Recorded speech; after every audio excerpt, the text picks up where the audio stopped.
Right, my friends, thinkers, and gamers, welcome back to Tales of Praxis. I am your increasingly frequent host, Aaron Suduko, the founder of WithTheTerribleFate.com, your first and final source for everything to do with the literary study and appreciation of video games, coming at you for, I think, day number 9 in a row of streaming, which is very unlike us. If you are a regular, you know this. But we had something special to do, which we just wrapped up last night. More on that in a moment. If you're just getting to know us, Tales of Praxis is a series that I've been running for With a Terrible Fate for the better part of a year at this point, just focused on Bandai Namco's exceptional series of JRPGs, the Tales games. They meant a lot to me growing up, influenced me in myriad ways, as was the case for so many others. And so when Tales of Symphonia Remastered was released earlier this year, especially since that was the game that in many ways started it all for me, I decided to go back and revisit the series as a whole. I hadn't played it in its entirety before, though I'd played many of the individual entries. And given my work as a philosopher of video game narrative, I wanted to try to understand what is it that makes this series tick overall as a storytelling unit? What are the themes with which it is self-consciously concerned? How are its games and experiences structured to invite us as players to engage with these themes in productive ways and in fact to take lessons away from them that we can then apply to ourselves, to our lives beyond games, and to other literary works in video games and beyond. That's what I've been doing with some equally vibrant and impassioned fans here on Twitch, as well as on my own. The series has two horns. One horn you found yourself in this very fine evening, a series of live book clubs working through various entries in the Tales series, reading them on their own terms, but also engaging with the intertextual connections between whatever it is that's going on in whatever particular game we're digging into and thinking about and what's come before in the Tales series, what it prefigures that might come thereafter. From the perspective of a range of people in the real life JRPG party, from encyclopedic fans of the Tales series to people who have truly never played a single Tales game and are just interested in thinking about video games as a storytelling medium. And it's been such a joy to do that, and I can't wait to see where our adventures take us next. The other horn is a series of written articles in which I dive deep into the storytelling of different Tales games, sometimes in a vacuum, sometimes in conversation with one another, and try to understand what it is that, as I read them and as I try to take my own personal value from them, makes them tick, and how you might be able to use that as a perspective to engage with them and New Game Plus them in a new way, even for yourself. So, invite you to check out the written work of the series on withtheterriblefate.com, along with plenty of other long-form written content, podcasts, convention lectures, everything in between, but also so happy to be with you on the more conversational and interactive aspect of the game studies journey this evening.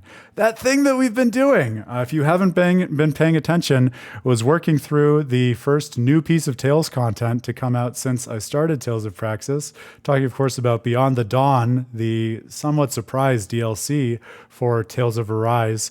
We started with 5-hour binge study live playthrough, call it what you want, blocks of this game back on its release day on Thursday of last week, and we've been trucking through it until we finally reached the conclusion last night. Now, I'm not going to spoil anything, and I'm going to invite and ask other people on the stream who may be big fans, who I know some of whom have already played the game as well, some of whom actually came through on the stream, which was a lot of fun.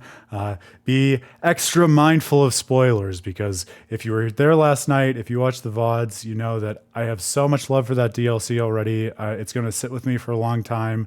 I know there are many connections to draw between it and other games, and I fully believe that we will in time, but out of a kindness to those fans who might be waiting to play it and are not as crazy as we are in consuming it 1000% in the first week it's out, we're going to tread extra lightly in terms of spoilers for that.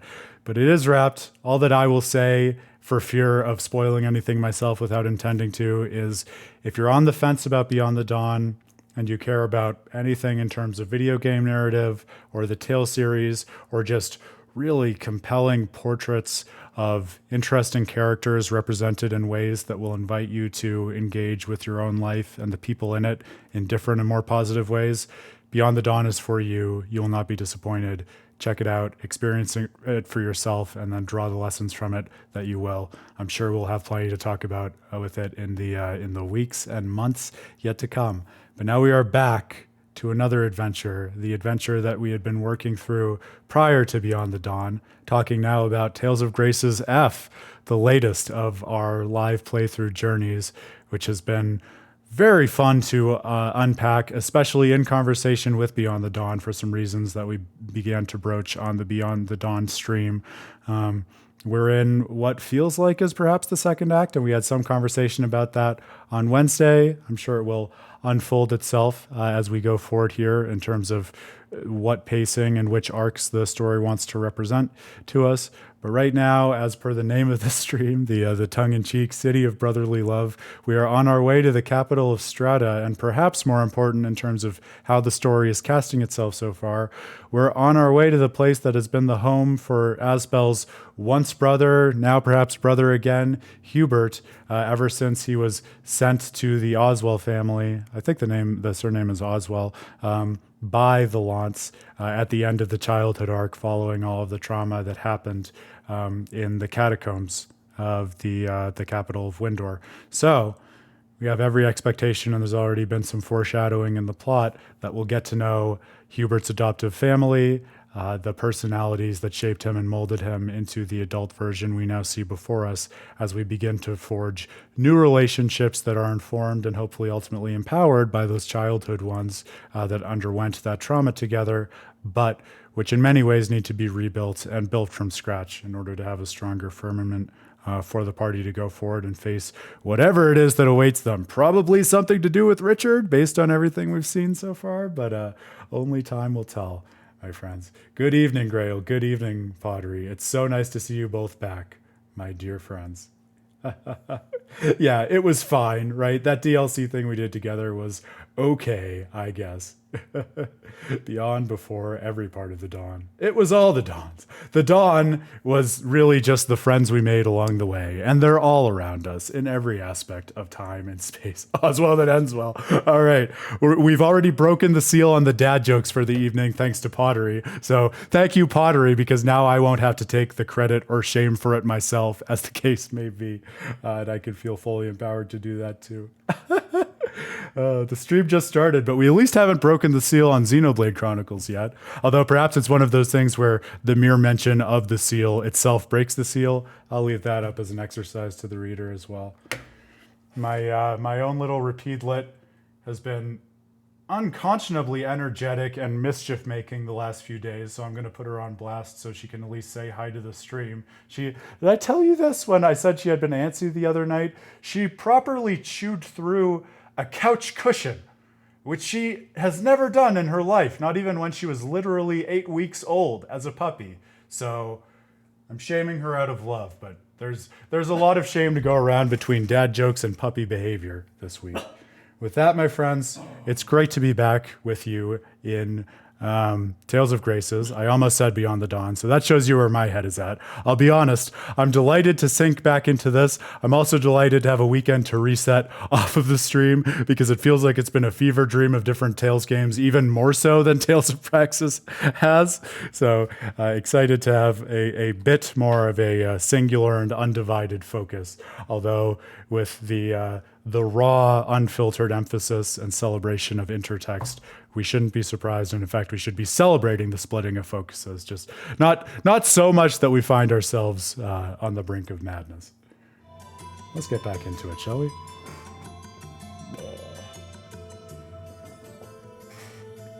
Atta girl. Don't cheer on my dog's mischief through the stream, Pottery. She can read human words even when the screen isn't directed at her. I wouldn't put anything past her, truly. She's too smart for her own good. Everything they say about corgis being smart is 1000% true. Grail tried to stop himself. That is at least a point in his favor. He tried and failed, but he tried.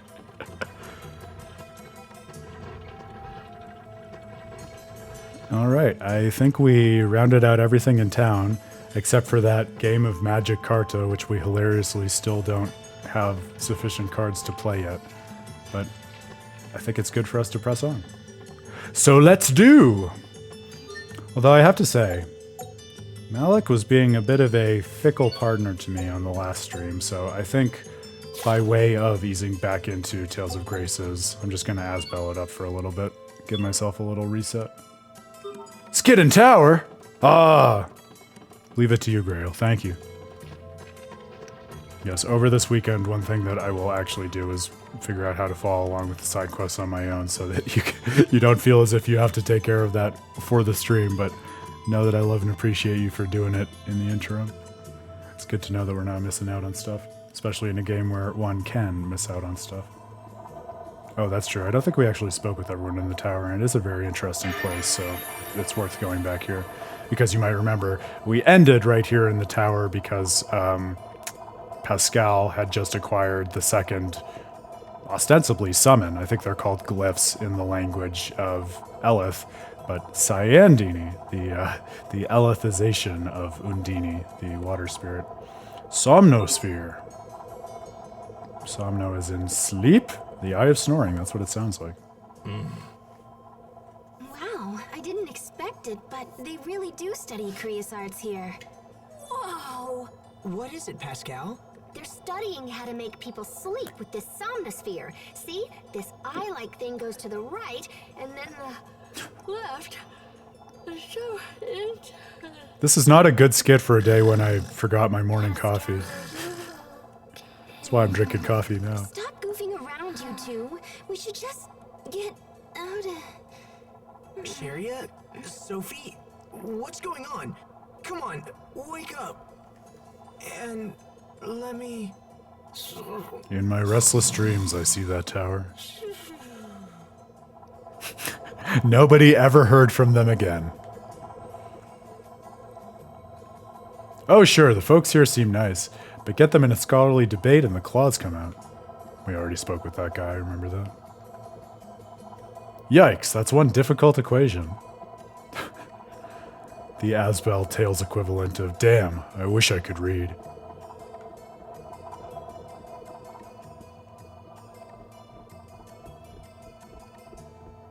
Are these bookcases with which we can actually engage? No, of course not. Ah, it breaks my heart. A library with such knowledge and research, and yet no background information as to what they have learned about the nature of the world. Oh, that bums me out a lot, actually.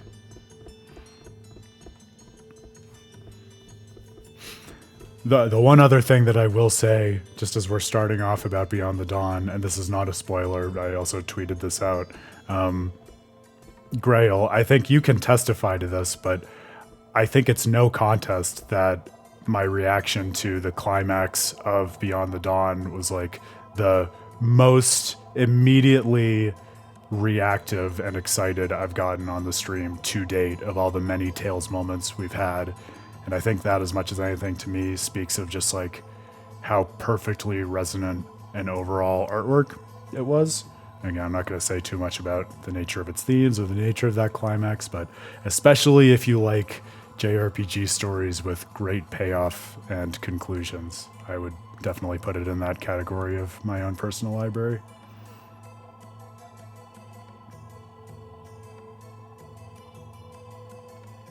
Yeah, it's my kind of ending, there's no doubt about that. Also, Big Shades of Redacted is a huge mood because I'm trying to bully Dan into playing it earlier than he otherwise would. And I want to tell him, like, you're going to love the ending. It's just like this thing you love, or it's just like this thing you love, because there are so many stories of that kind that resonate with both him and myself for somewhat different reasons. But it's also that kind of ending, I'm sure you'll appreciate this, Pottery, where you kind of can't tell anyone anything. It's what we were talking about the other night. Like, I can't tell you, you just have to sit down and play it, because the mere act of comparing it to something gives someone too much information for it to really hit them in the way it ought to, I would say. The music definitely helped. But now I'm going to put a cone of silence on it, because even talking about the music, I could see giving it away too much for people. You have to just sit down and play it. Especially if you played Tales of Arise. You just have to sit down and play it. Conventional wisdom says there are still parts of this city that we don't even know about. Please don't talk to me. I need to concentrate on my research. It is so interesting to me. Maybe these will become relevant later, but the fact that these are ladders you can use to navigate vertical space. So I took the time to make those manipulable and something with which you can engage, and yet these bookshelves, which the ladders lead to, you can't interact with at all. Oh, I'll let it go. I'll let it go, but I'm going to gripe about it first. What's going on in here? Everyone's running around like chickens without heads, yeah? There's something carved in it. The password is the monster beloved by the people of Strahta. Oh, ROCKGAGONG. Excellent. That one took me a minute, whereas the others had not. But I'm sure if I hadn't interrupted the stream, I would have gotten it. Let's knock that out, and then we can forge ahead. Puzzles! Different kinds of puzzles. But yeah, certainly if you're looking for this sort of thing in Tales of Arise, you will not be satisfied.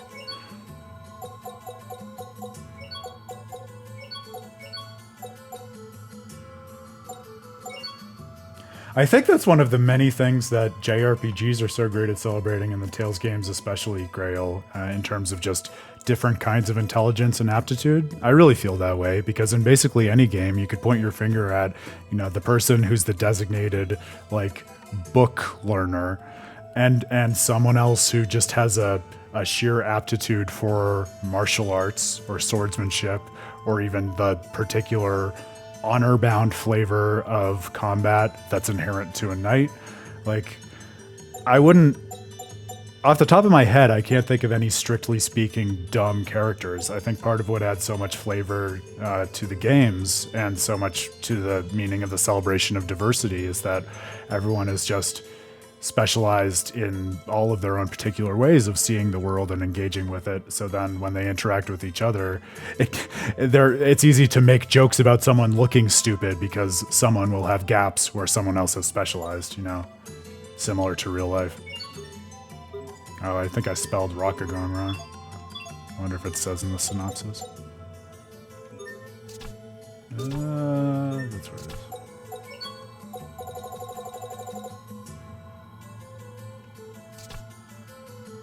No, it just says they're going to Strahta. Do I have to look it up?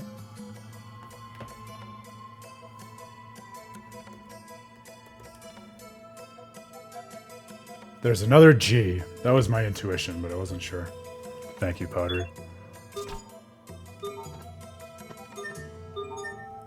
ROCKGAGONG. Talk about words that do not roll off the tongue.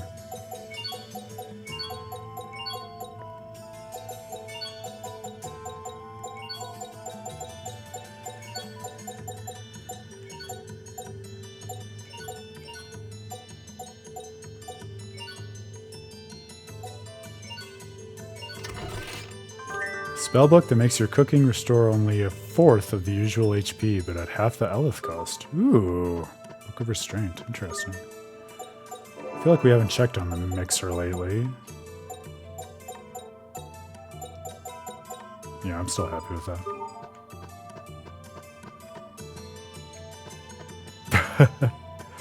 Well, we've only recently arrived here, Gray. We'll give it time. I'm sure it'll come around.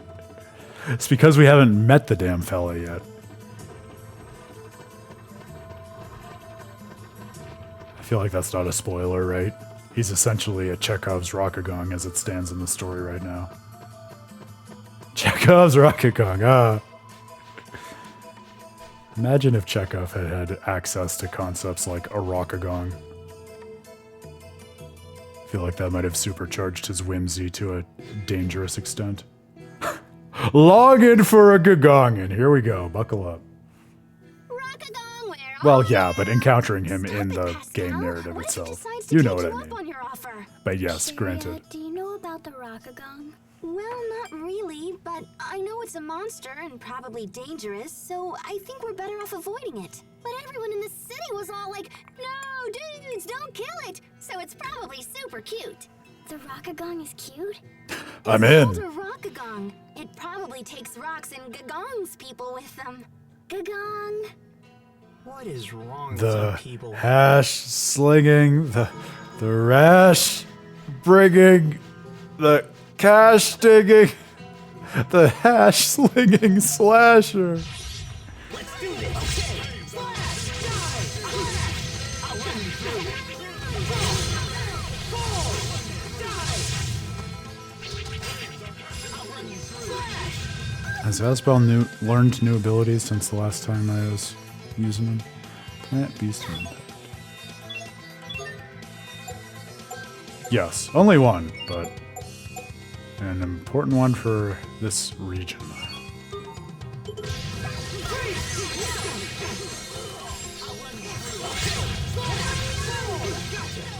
Yeah, I was thinking the same thing. That's a new color. I think that's all of them. Well, it shows the extent to which Sophie and Pascal bring out the nonsense in each other, I suppose.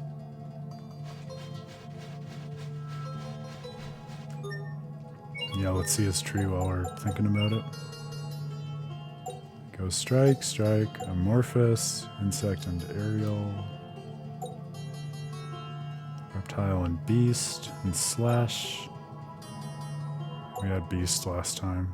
Impact, yeah. And then burial blade. I think that's about the same that we had previously.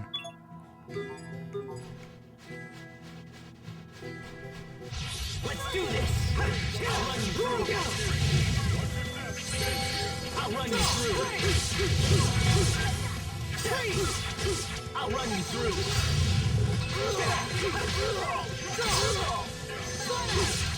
I'll run you through. I'll run you through.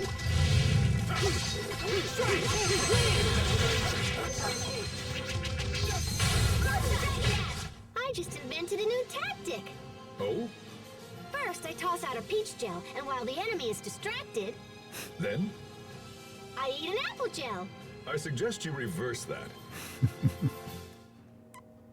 Nah, Pascal likes to live life on the edge.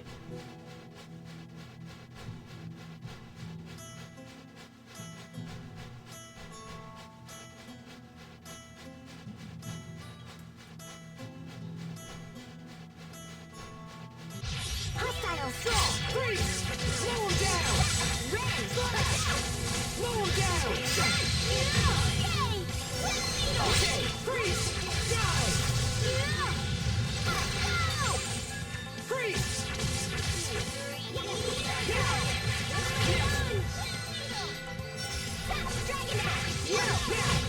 Victory is ours!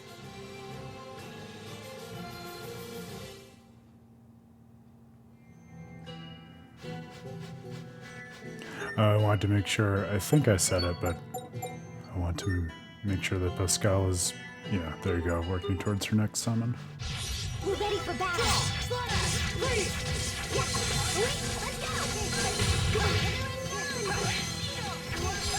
Okay, break! Break! Slow down! Break! Slow down! Over already?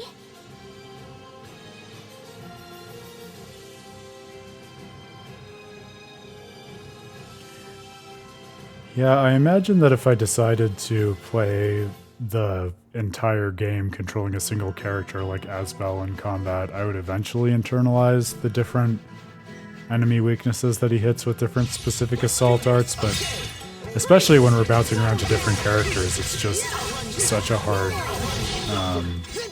type of attribute tracking for me to keep in my head for any extended period of time. Although bouncing back and forth between games certainly has not helped, so maybe with a more singular focus on graces, it'll be easier to internalize. Let's celebrate with a high five. Huh?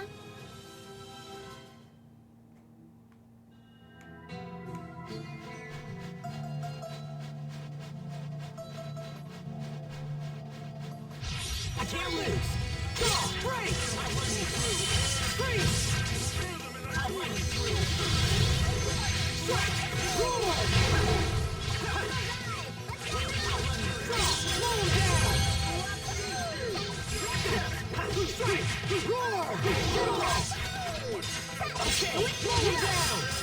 There you go. Exactly. I'll run you through. Freeze! Let's keep moving.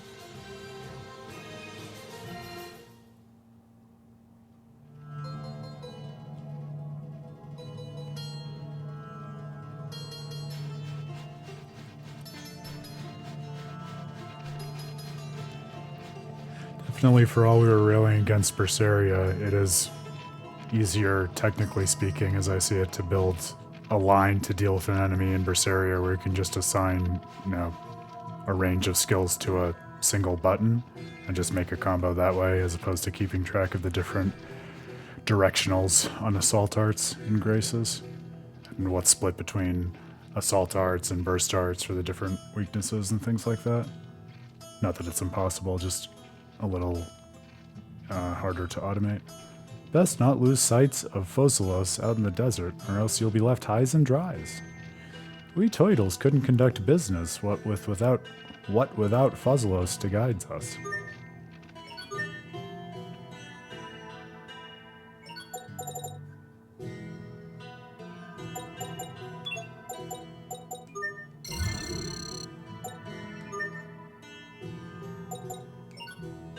Oh, we can make a grilled cheese. I made a grilled cheese this morning. Damn, sometimes art really does emulate real life. Beef croquettes.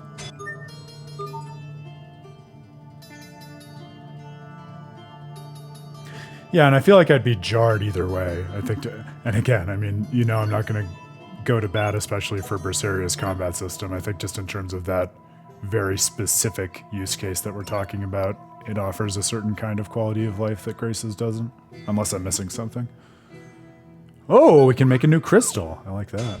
A possessed crystal.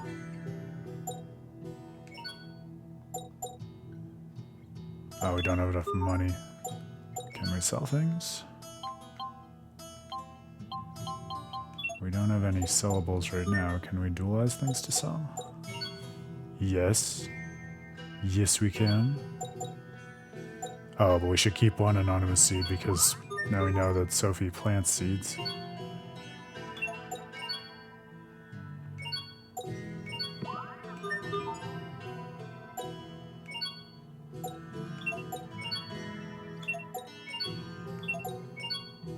These are all just utilities. Those are some things to sell.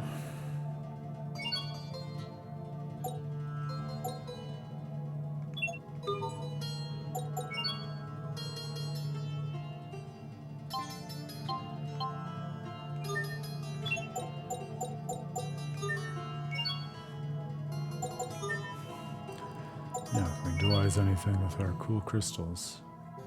An iron blade ring. Okay. What about the other crystal we just made? The possessed one. I guess we can't use that one yet. Alright. Let's do this.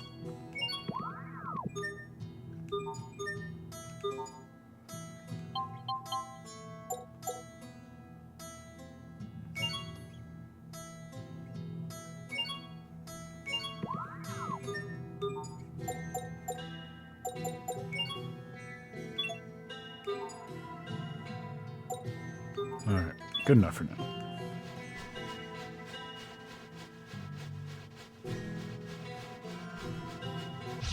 Locked and loaded. Okay, freeze!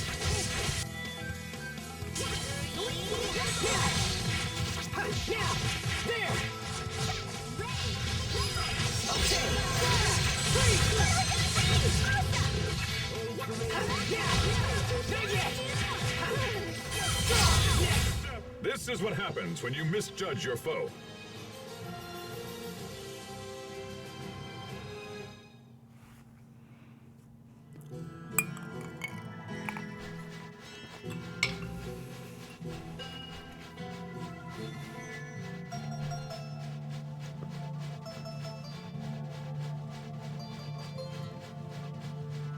I feel like we get a little deeper in and we're gonna run into Pharaoh or something. No, it's the opposite of that. It's like, it's drying you out and exhausting you with the desert heat. perfectly scored for the experience they want you to have, but it's certainly not a restorative experience.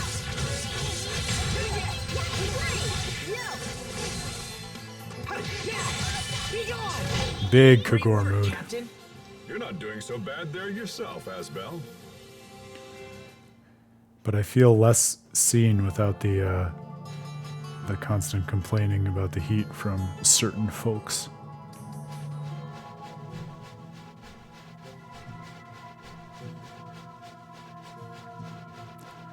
Yeah, a little bit like Triet, well, in any desert area, obviously, too, but yeah, it feels more specifically like Kagor in the same way that the catacombs, like we were talking about much earlier, seemed like a reimagining of the Wiesent of Kados.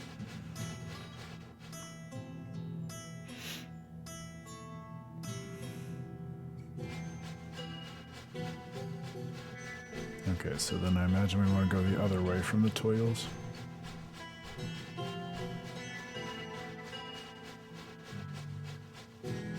Oh, is that right? Alright, well, it's worth cycling Sharia in just for that. Malik, take a breather. That's true. With all of the love for the post-battle conversations, probably worth mixing up the party more actively rather than less actively, just to get a good exposure to all of them.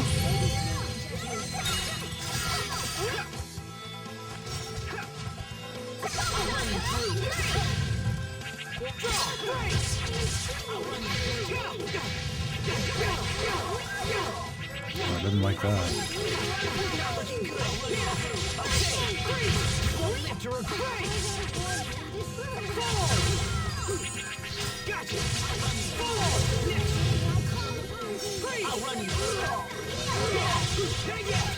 Let's keep moving.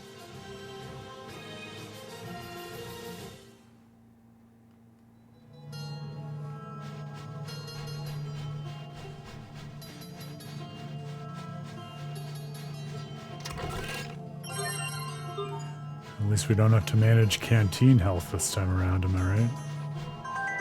So, not exactly like Kagor. Whoa! Talk about ominous.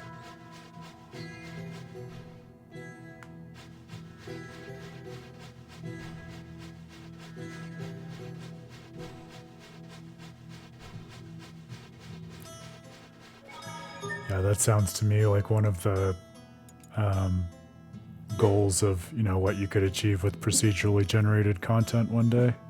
Just every single time is a unique, cool quote.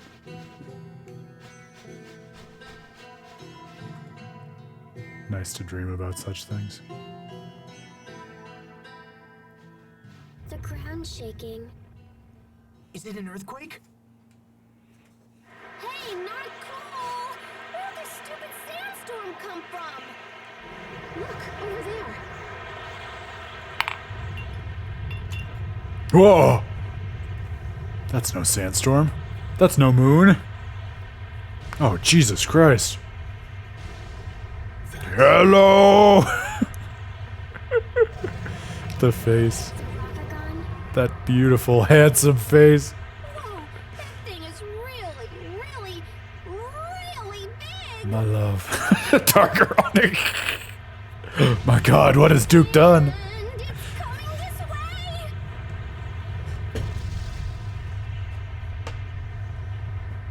What's up? Ah!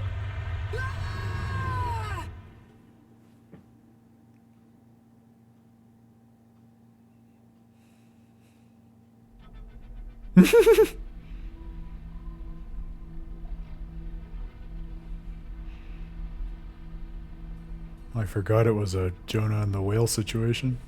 Where are we? Somewhere super good. Sharia, wake up. Asbel? There's some Lies of P joke to be made in there too, with the Pinocchio-ness of it all, but how many jokes can we make? Sophie, get up! Sophie! I can't wait.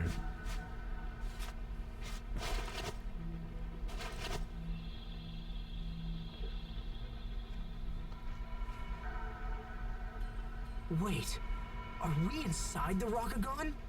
We're in its stomach, to be more precise. In its stomach? No way! Oh my gosh, this is great! Who knew this thing would be so big? At least someone is having a good time. Pascal, like the ultimate JRPG optimist. Sticky. Gross! What is that stuff? Well, if we're in the stomach, it's probably some kind of horribly toxic acid. We should get out of here. I don't really want to be dissolved by stomach acid.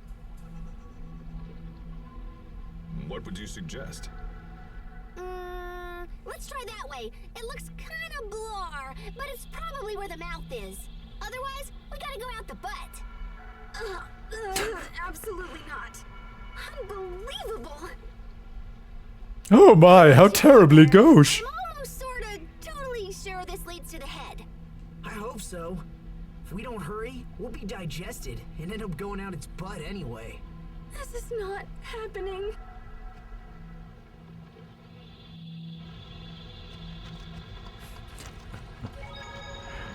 I know we talked about Sophie as a dog or a pet in many of the streams, and I think she has many of those attributes.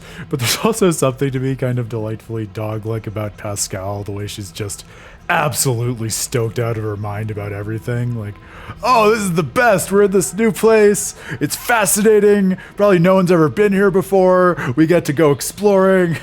Who cares if we're at risk of being, digested by the stomach acid of a giant monster? This is the best. Swallowed alive by a ROCKGAGONG. That's new. What a mess. So, does anyone know where we are, or whatever? Somewhere near its tail, maybe? In that case, our fastest escape route will be out the butt. Okay, that's enough. How are you all so calm? I can't stand this one more second. Sharia, listen. Hmm? Everyone thinks we should leave through the butt. Let's search for the butt, Sharia. It's the only way. Sophie? You are making things much worse. Such a child. It's because I'm an adult that I can't take it. Let's search for the butt. It's the only way.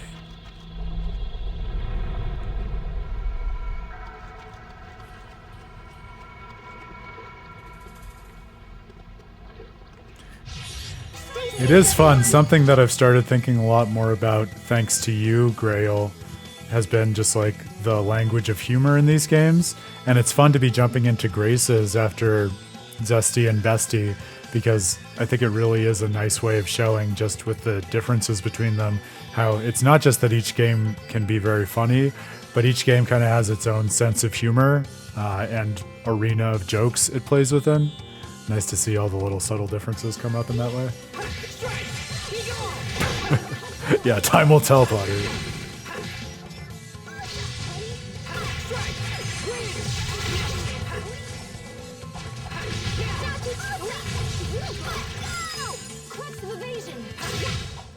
Yeah, wouldn't that be the day? I don't stream in a hot tub, but I get in trouble with Twitch because the characters in the game I'm studying talk about going out the butt.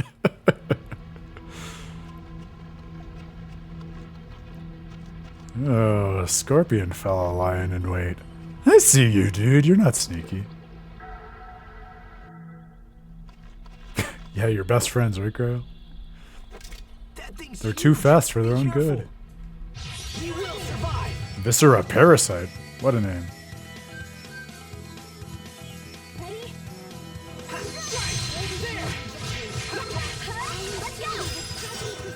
Now, win.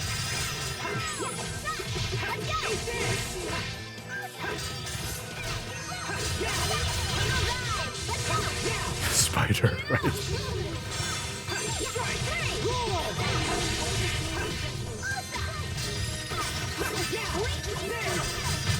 Your sword skills are amazing.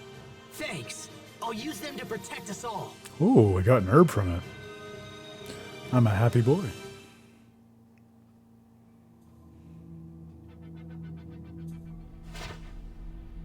Whew. Look over there. Oh, is that right? I'll have to look more closely at it next time. I didn't even notice that. Wow, look at that! It even swallowed a house! At least it's not picky. Unbelievable. The outside looks undamaged, which means the inside might be habitable. Let's take a look.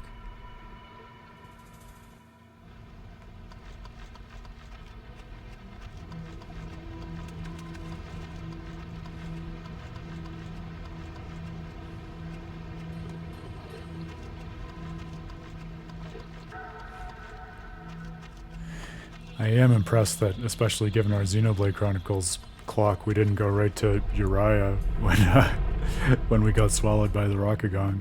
That would have been such an easy point of comparison.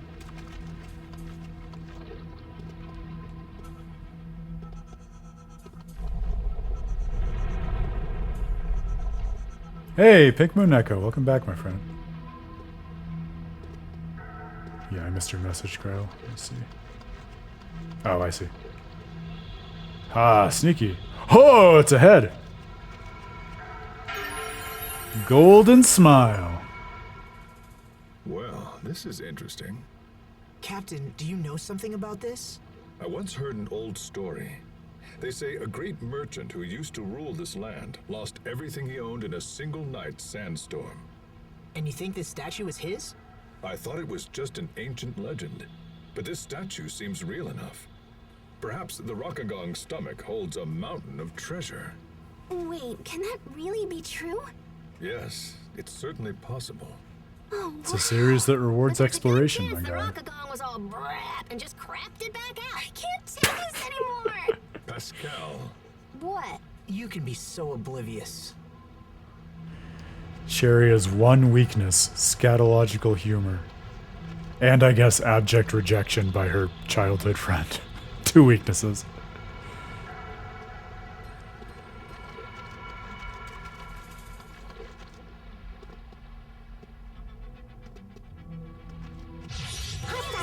Megastar! Ready? Yeah, Damn, they really are mega.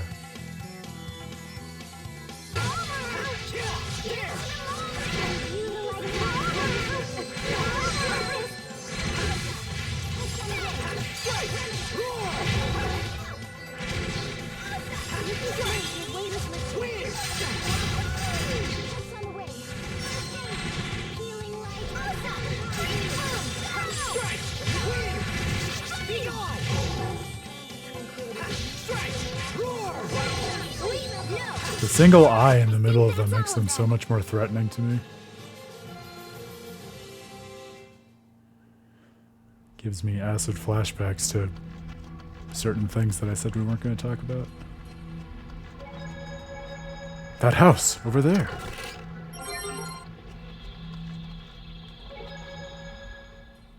I can't believe we were swallowed by a monster.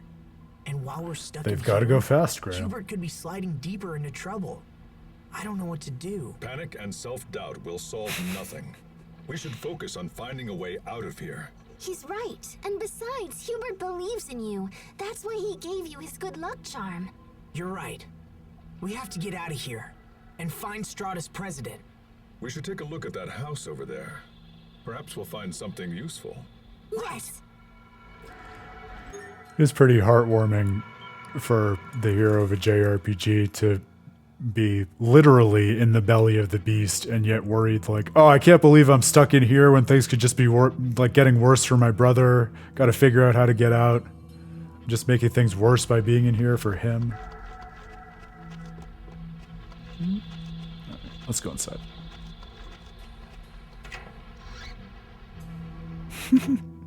If Tales of Berseria taught us any one thing, it's that both of those can be true at the same time. Pink Moon Echo and Grail. And we still can't examine the books.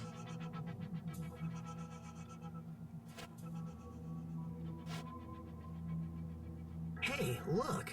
Is that a flute? Oh, we should take it. You know, just in case. So, is there anything else exciting in here or what? This appears to be a journal.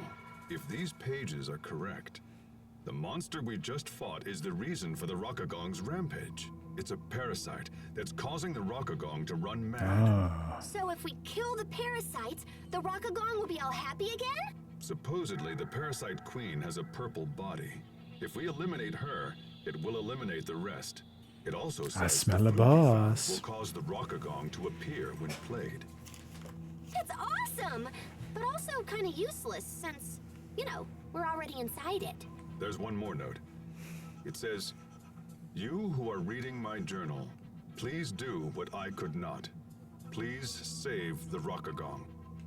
Our main goal is to get out of here, but it would be nice to help the Rockagon too. How about this?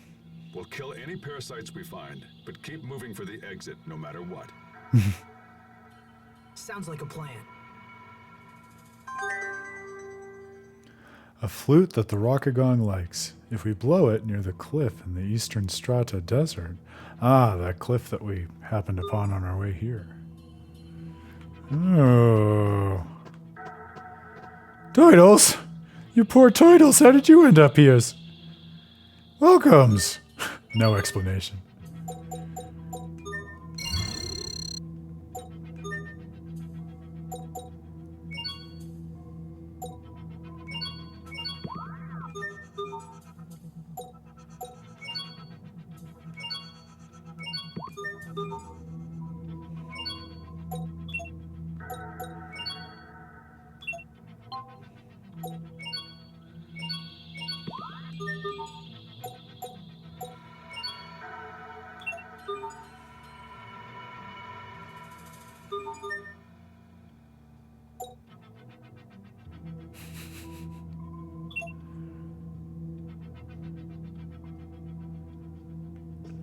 Any hole can be an exit if you have the right motivation, I suppose.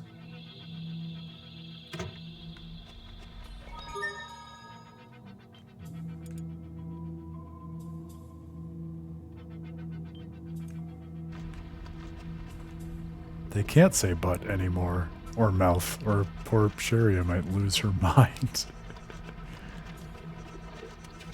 I can't lose!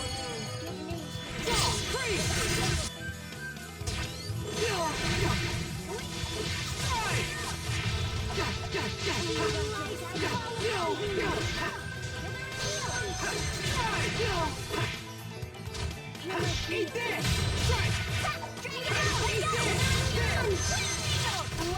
Help's on the way. Let's go! No one can stand before my blade!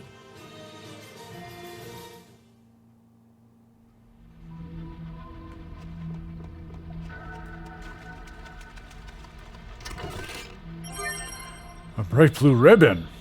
All right. Is that for Sharia? Yes.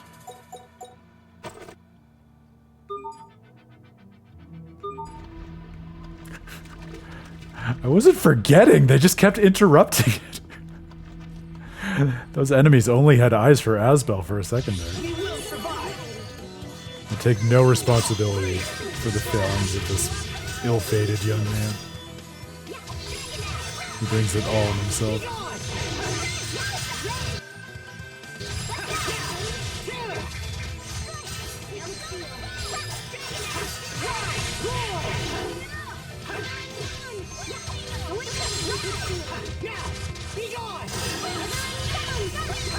It is true, though. It's hard to get back in the habit of blocking after Tales of Arise got me back in the habit of dodging. Why do you wear such white Similar clothes? yet different exercises.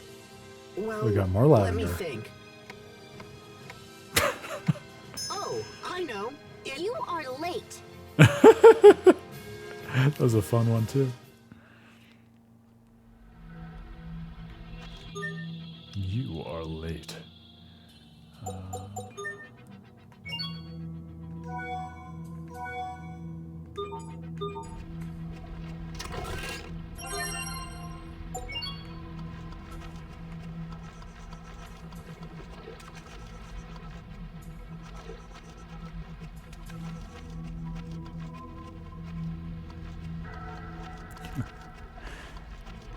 Yeah, they're definitely not afraid to take risks and try new things in those conversations in this one. Be careful, everyone. Slash! Mow him down! Liberty, I remember appreciating that about Vesperia as well. Not that they did it in exactly the same way, but they had a lot of fun with especially changing up just camera angle and perspective in the post-battle conversations. It's fun when they take something familiar and think outside the box with it. Victory is ours. No, but think of it this way, Grail. We're making ourselves do the filler dungeon to save the ROCKGAGONG. We're going a little out of our way. Whereas otherwise we would just be hitting straight for the exit. enemies, look out!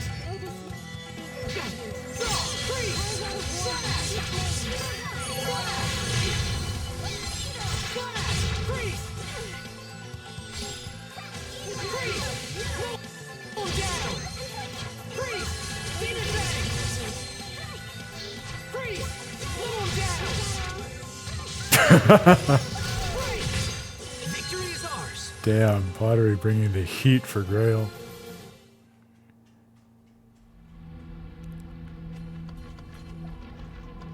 I think the hidden truth in there is that Grail is happiest when he has something to complain about. In the spirit of his optimistic cynicism that he was talking about a while ago, which I love.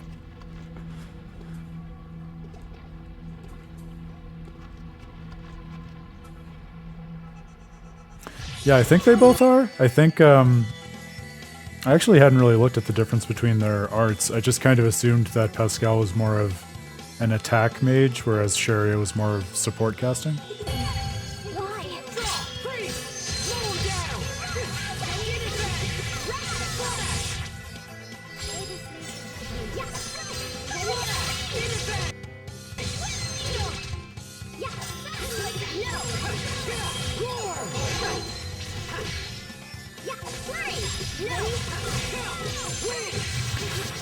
Yeah, right, a little bit of a sniper too.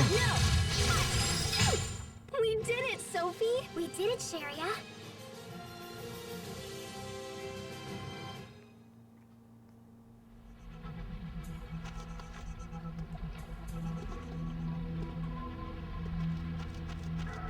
Oh, giant skull. Definitely not a discriminating palate on this fella.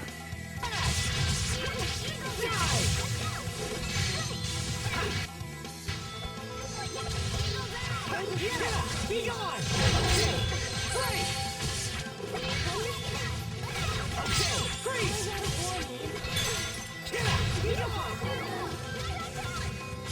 It's over! Rip to pieces! Stampede strike!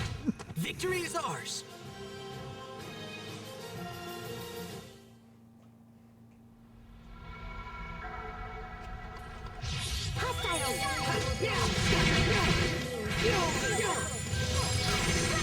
Yeah, the interplay between burst and assault arts definitely does provide a lot of style variability to each of the characters. And that even speaks in the spirit of what Pink Moon Echo was just asking in terms of the difference between Sharia and Pascal, right? Like, so much of it isn't a question of whether they can cast spells, but more of like the relationship between how they use A arts and B arts.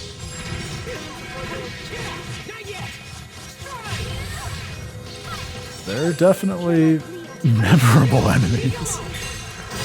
In a good way, I don't know, but they know what they're about. I think that's all of them.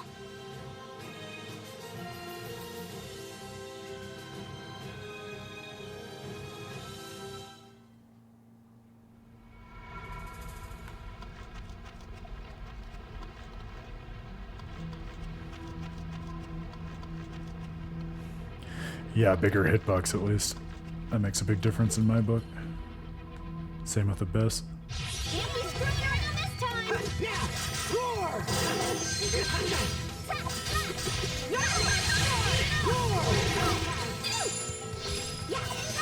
Okay, break!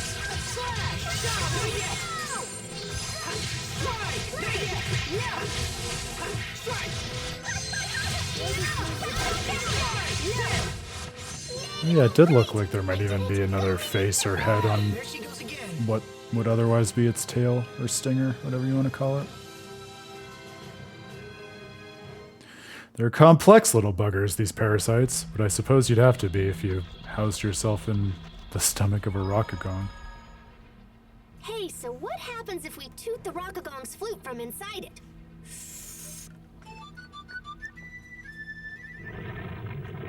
Pascal! Wow, this flute is pretty intense. Ugh, you just don't listen to other people, do you?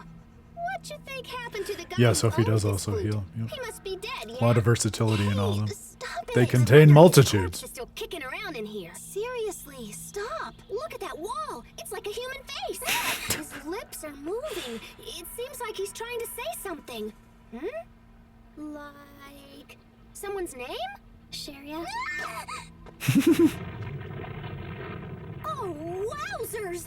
Her voice hit the same frequency as the flute. Anyway, what's up, Sophie? I just wanted to tell Sharia that I'm hungry. This is all a bit too much for poor Sharia. Gotta get out for her sake as much as Hubert's.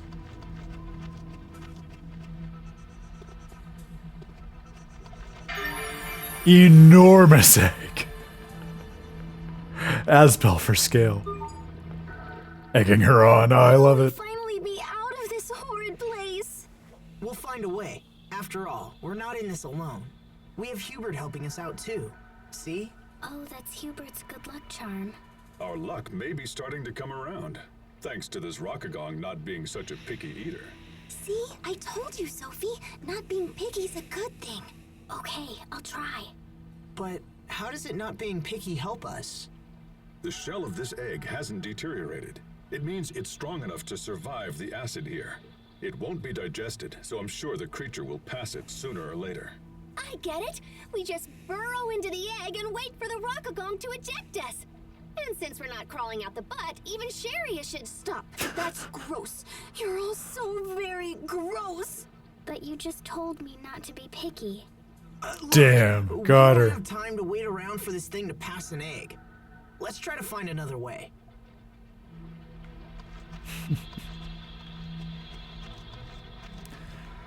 The nonplussed Sophie stretching animation in the skits might be one of my favorites in the game so far. Like the way we felt about Eisen with his back turned in Vesperia.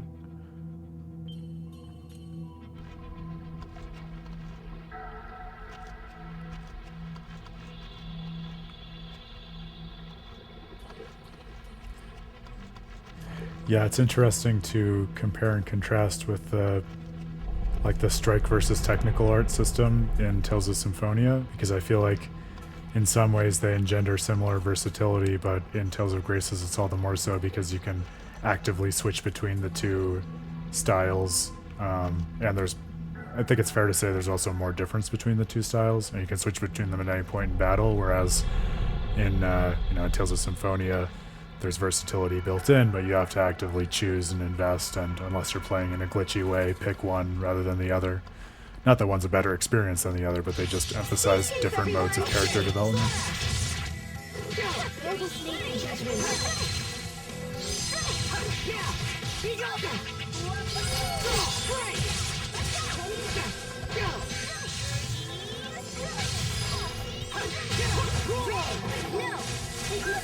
Yeah, I would think ghost stories might be a bit much for her. I think that's all of them.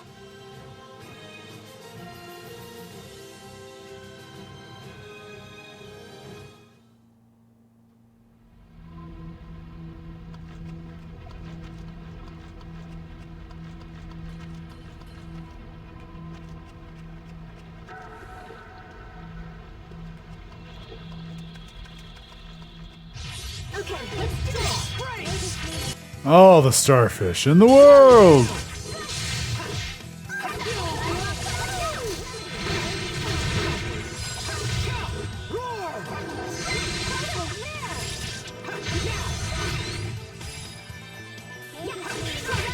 Over already?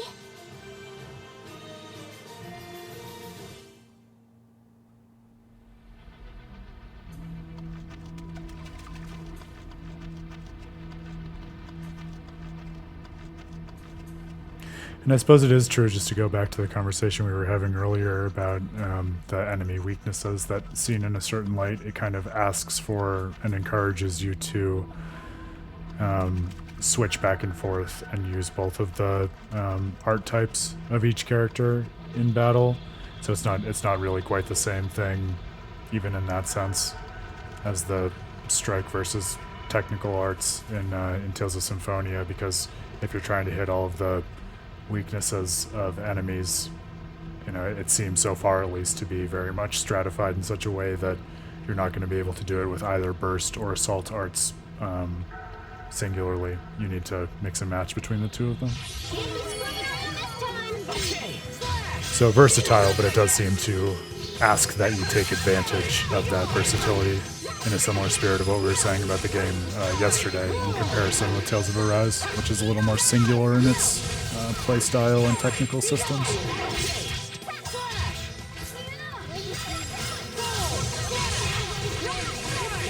That was some fancy knife work. What else are you hiding from us? Oh, I'm not hiding anything.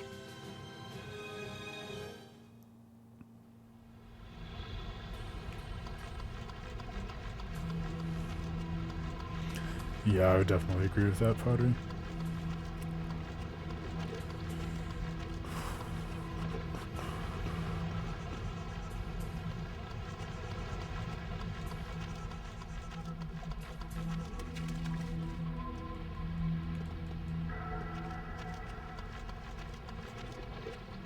I can't lose. Okay, break!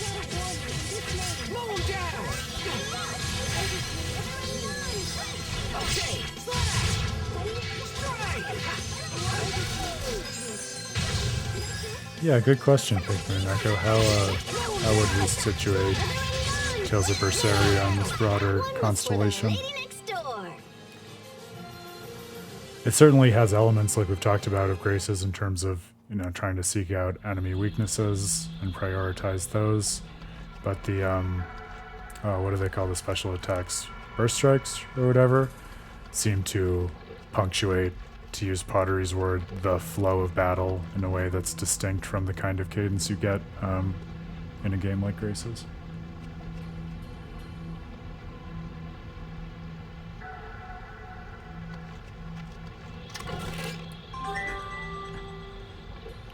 That's funny, Grail, because I see what you're saying with that comment, and I think it's really interesting and compelling, but then you ended it with the sentence of, oh yeah, it's all a puzzle when you're doing a solo challenge run, which strikes me you can make most games' battle systems into a puzzle if you carefully construct a challenge around it in the way that you do with basically all the games that we play.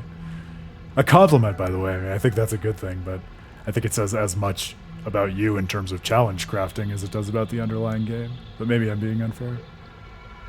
Grant an extra CC at the start of combat. That is something that it sounds like I am going to use right away.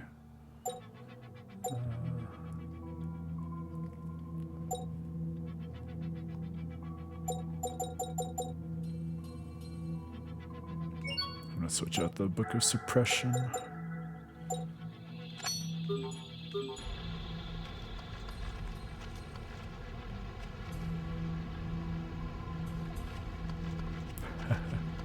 No wonder you have such feelings about the starfish.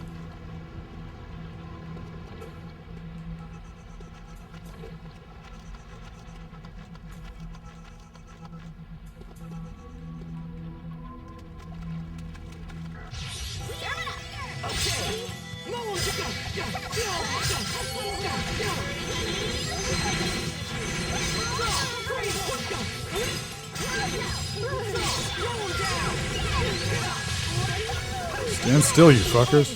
I'll show you my true potential. Altruism lines. Very cool. Over already?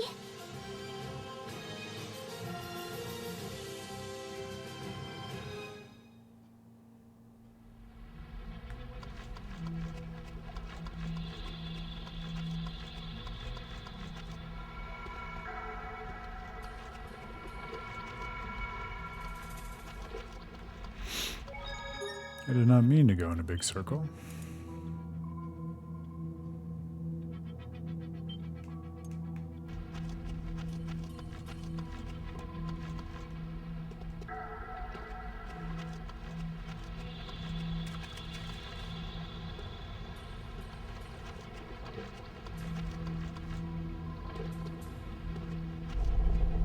Ah, there we go.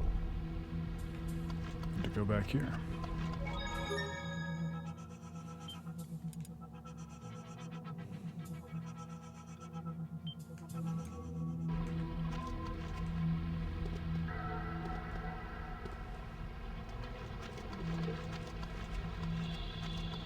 Mommy parasite?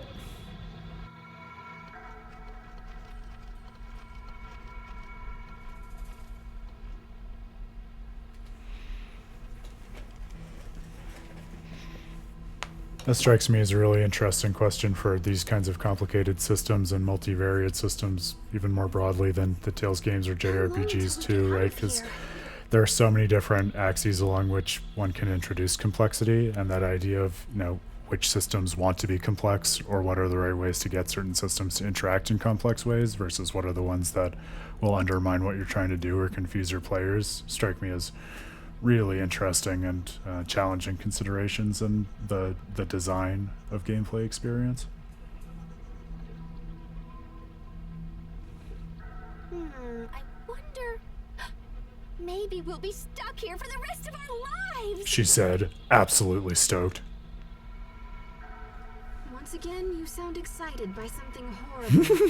Oh, it's not so bad. We just make a family. You could be the mom, and Asbel could be the dad. The line reading on "we could just make a And family" Sophie and I kills could me. be sisters or whatever. Ta-da! The ROCKGAGONG family. Oh my gosh, this is the greatest idea ever. What about the captain? He's our dog.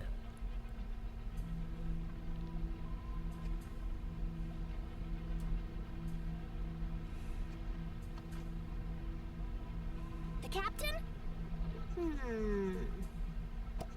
He could be Grandpa, I guess. Boo. Calm down, angry guy. We're just joking and stuff. No, behind you. Ah! What the hell is that? Mommy parasite. Look at the color. It must be the queen. I'm the only mommy in this stomach. Alright.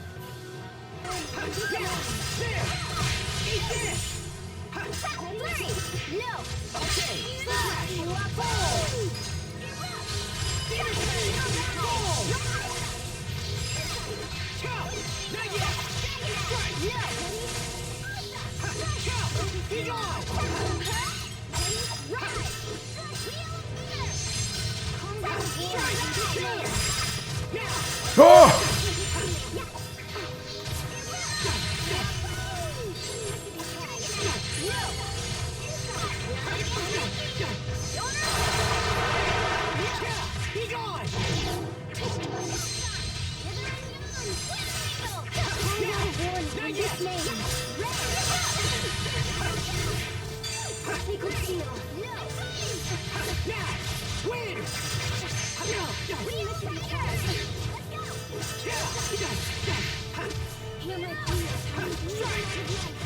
Do it. Yeah, I want more updates on Grail's Psycho Challenge playthroughs. I've been a shell of a man without them in my life.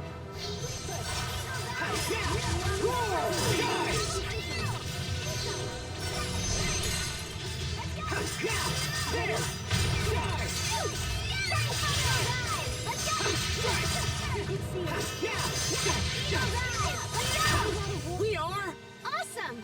Unbeatable! Amazing! and unable to coordinate. Book of Satiation.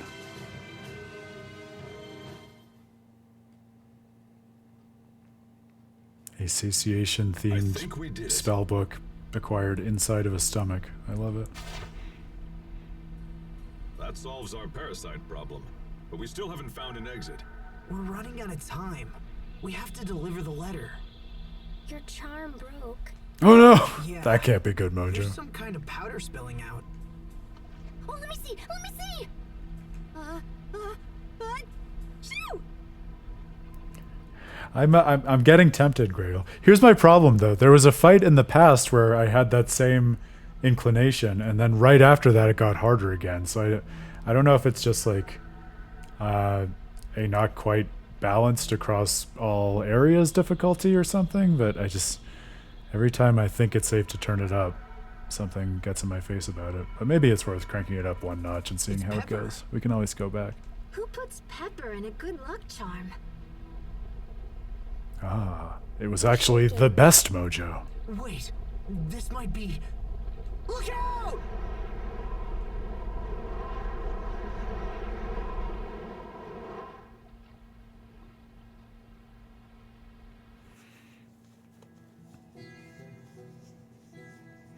Oh, no kidding.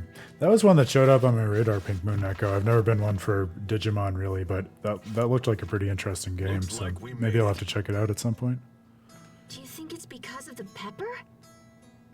Hubert's charm was luckier than we thought. Damn, he knew all along we would get swallowed by a giant monster who had parasites in its belly and was therefore acting in ways it usually does not. But why did he give us something filled with pepper? No one could have that much foresight.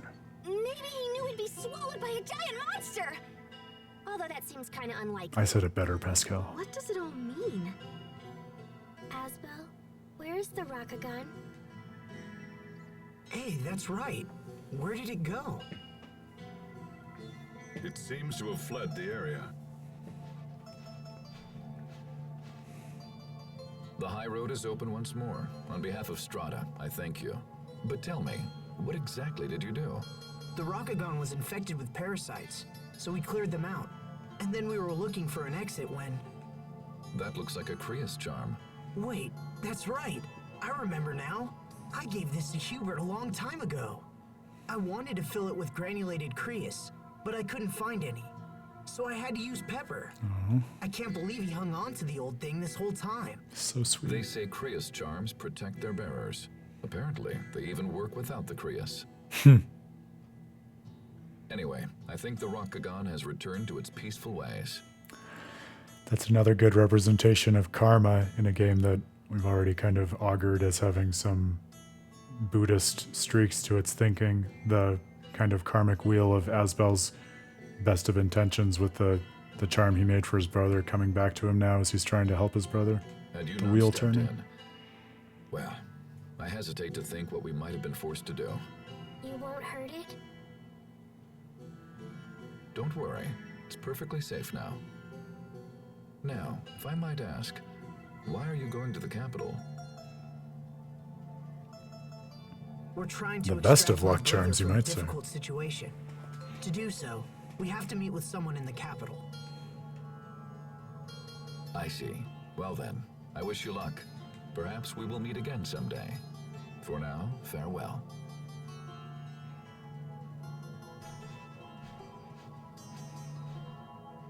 Well, the high road's open again. Let's head for the capital. I'm starting to think there might be more to this dignified man than meets the eye, you guys.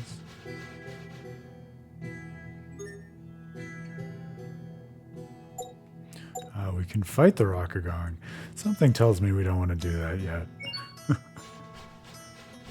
But good to know we have the option.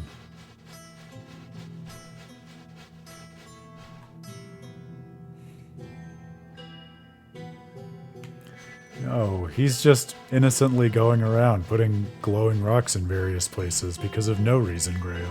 What do you mean?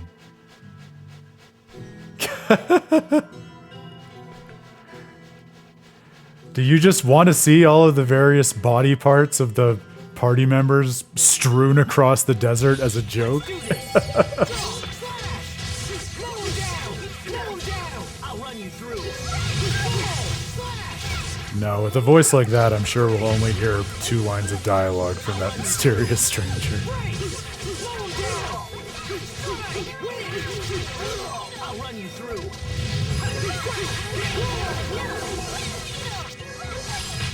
That should buy us some time at least, right?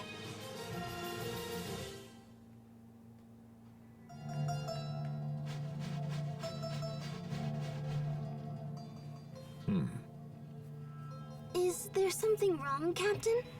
I don't know. You didn't sense anything off about that man we just met? And he had the voice of a really Not well-known really. villain, but He other seemed than like a that... typical middle-aged tourist to me. You sure you're not just overthinking this? I hope not.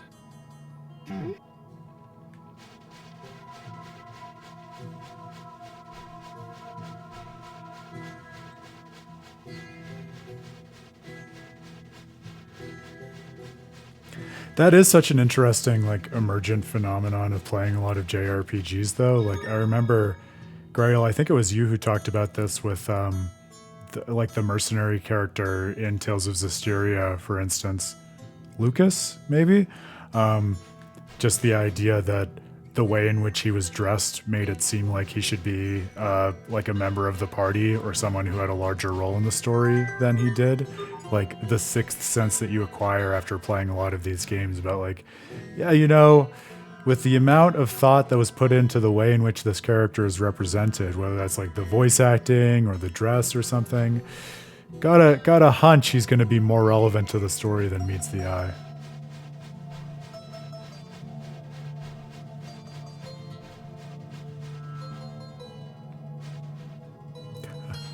Yeah, my guess is it's just really good voice acting.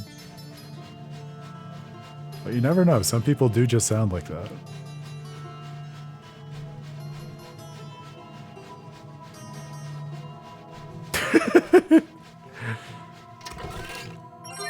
Yeah, if their clothes are louder than a rock concert, probably a party member in the making.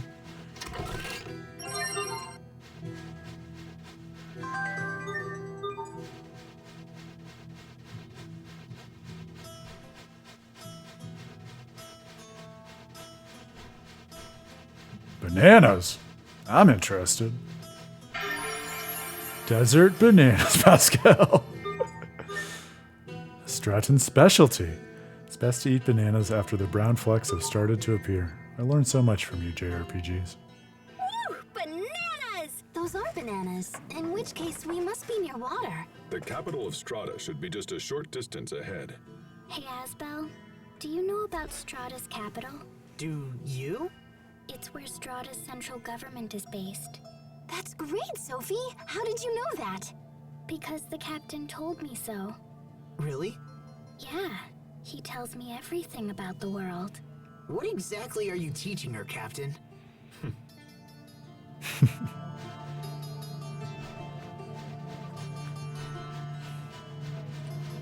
I wish Captain Price would teach me things. We're ready for battle! I'd listen to and retain anything in that voice of his.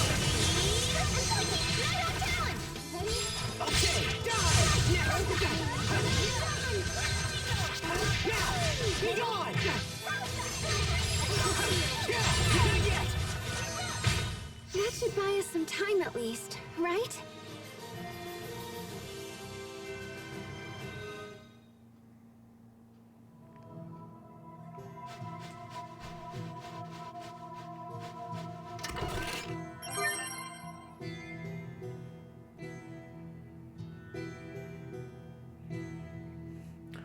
What was sarcasm? That I that I didn't know when to eat bananas? No, that I do actually know when to eat bananas.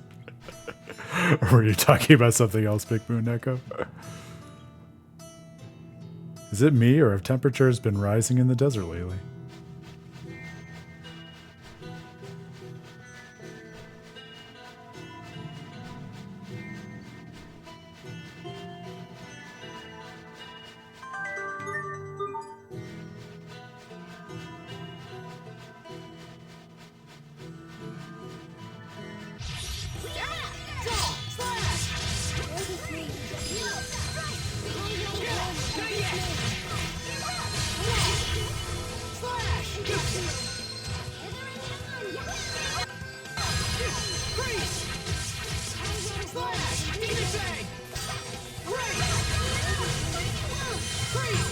What's our motto?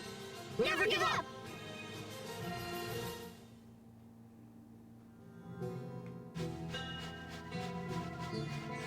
Ah! All roads eventually lead to the capital.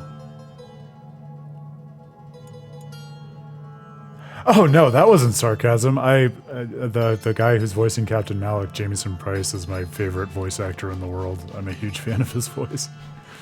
I would listen to him explain or teach or say anything. He could read the phone book and I would put it on as an audiobook.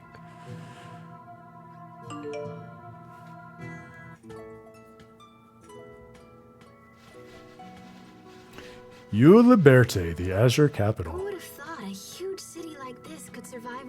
of the desert. Like an oasis. Strahta's power comes from a volcanist called Duplimar.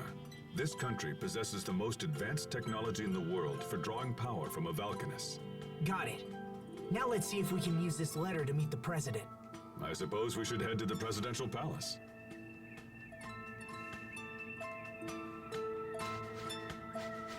I love this music too. A little slice of paradise in the middle of a harsh and unforgiving desert climb. The presidential palace is north of here, and the inn is to the west. To the inn first, I imagine.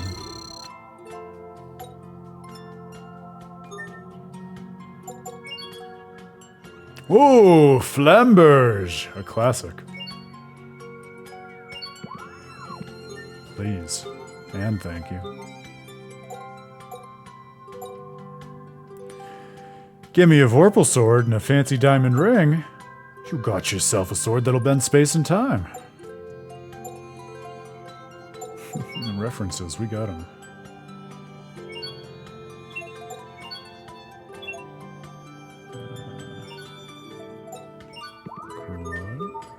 Bone key.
Where did the flamers go?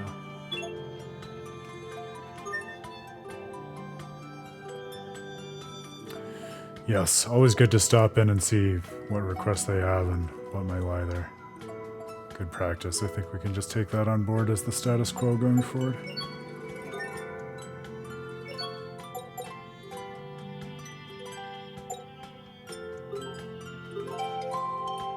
Line cook, alright.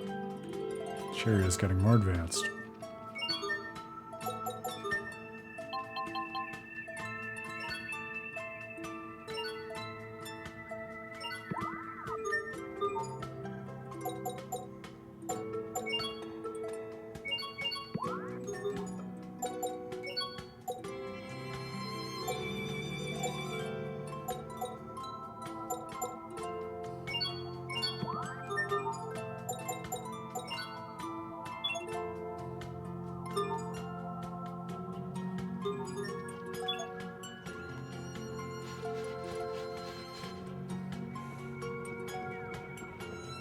On to the commercial district.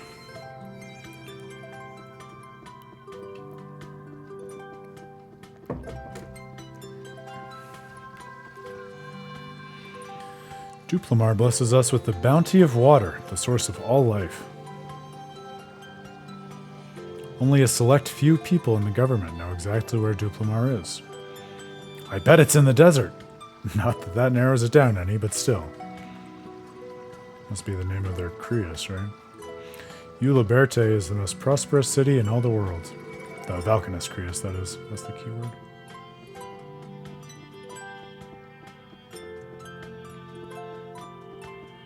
Oh my god, is this the inn? Give my regards to the Rockefellers.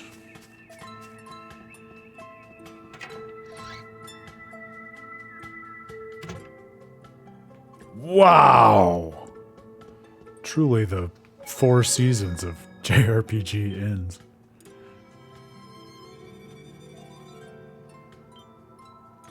It even puts Altamiro's hotel to shame. That desert trek must have been quite tiring. You don't know the half of it, buddy. A soaring crystal.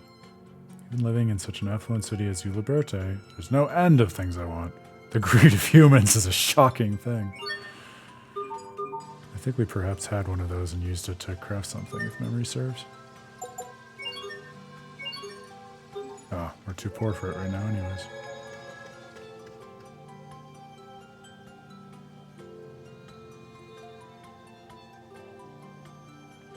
By the snowman. There's a snowman. Oh, there is a snowman in the end. Haha! Blended right in, the sneaky, no-sweat snowman. It's so nice and cool in here. Is that because of the snowman? Hey, check it out, Sophie! Snow! Snow?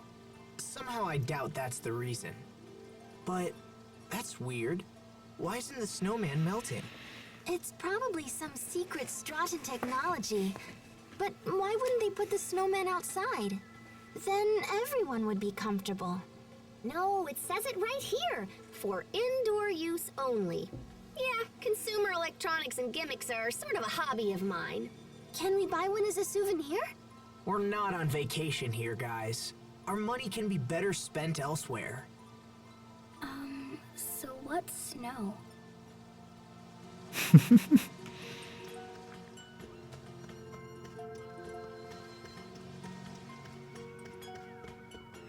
It's this magic substance that they put in places where they then build towns that are really good venues for confessing your feelings to other party members.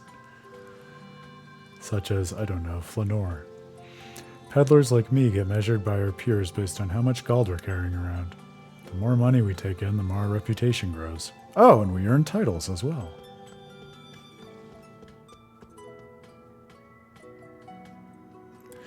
This is also the only Tales game I can think of off the top of my head where characters other than the party members talk pretty frequently about earning titles, which is cool to see it just in the vernacular and as something that's more of a norm rather than a descriptor of the party. On my mind with the conversations we've been having the last few days about different ways in which the different games represent titles and attach them to characters and the different meaning we can draw out of that. I heard the daughter of some illustrious family has gone missing? Oh no, it probably won't come up again. Such a pity. Tragedy strikes even the wealthy.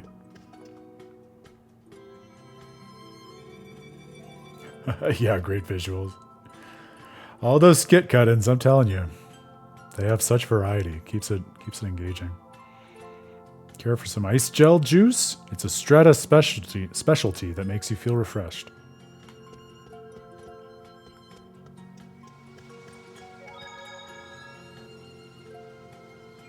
Wow.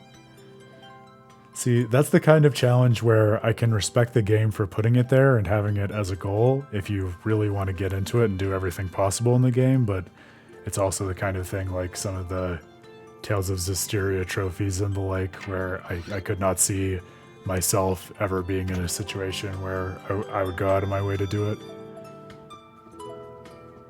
It just requires such effortful focus on something where I think I would almost always rather turn that focus and effort to either a different game or a different aspect of that game.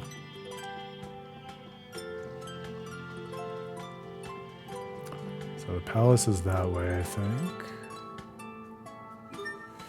We're very pobre right now. I don't think we really have anything else to sell.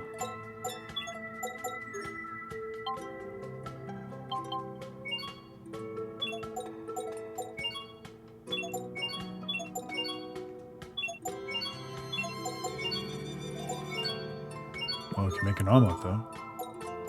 A classic recipe.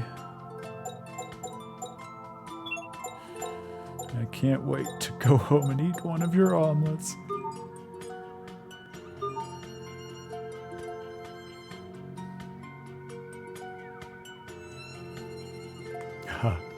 Well, they know how to bait certain player types into doing it, don't they?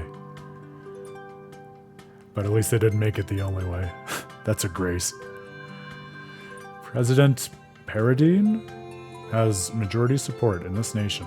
He attacks problems without delay and without regard for politics. The people appreciate such men.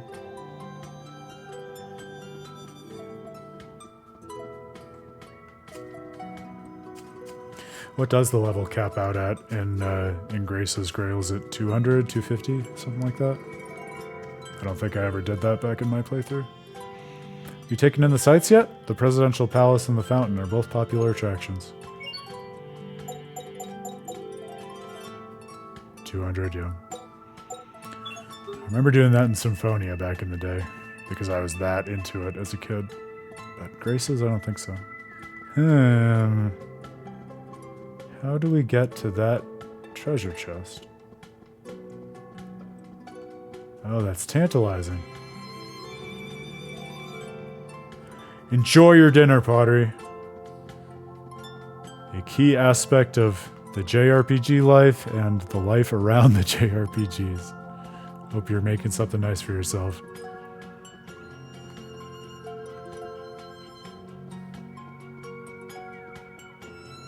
Do you know, Grail? Do you know how to get to that chest that is mocking us right there? It's got to be one of those hidden paths obscured by the camera, right?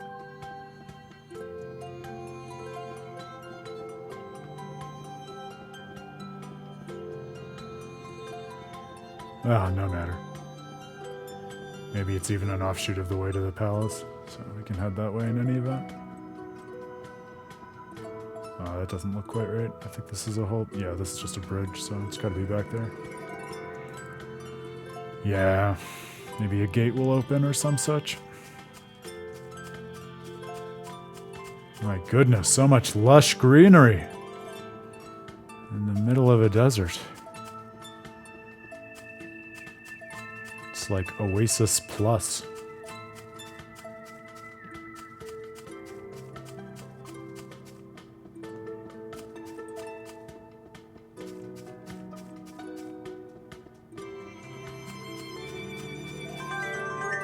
More seeds! Excellent. I can feel Sophie's smile from the party. My father is a soldier, and he said that the King of Windor has flown the coop. They say the capital of Verona is in chaos right now. Is it true they're restricting access to the city? Ooh! Talking to NPCs in other countries to find out that things are continuing to evolve in our absence. Great way of storytelling through exploration. It makes me nervous in this case, though. My goodness, it's a big city, too. Mr. Oswell is far too strict with Hubert. That's probably why he looks so different from you and I. He's had those sharp, prodding eyes since childhood, and they've gotten worse with every passing year. Oh, Hubert. I think that our president has staged an invasion on the hinterlands of Windor.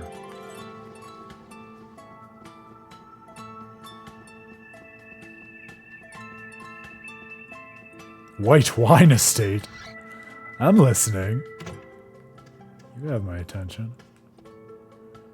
Red wine is a wonderful thing. The rich taste makes any meat dish taste better. And white wine is an exquisite thing. That fruity taste makes any seafood dish taste better.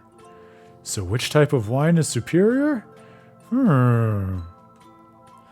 Well, either way, if you're underage, you aren't getting any. Ah, burying the lead, you monster. I mean it, no underage drinkers allowed. But what about Malik?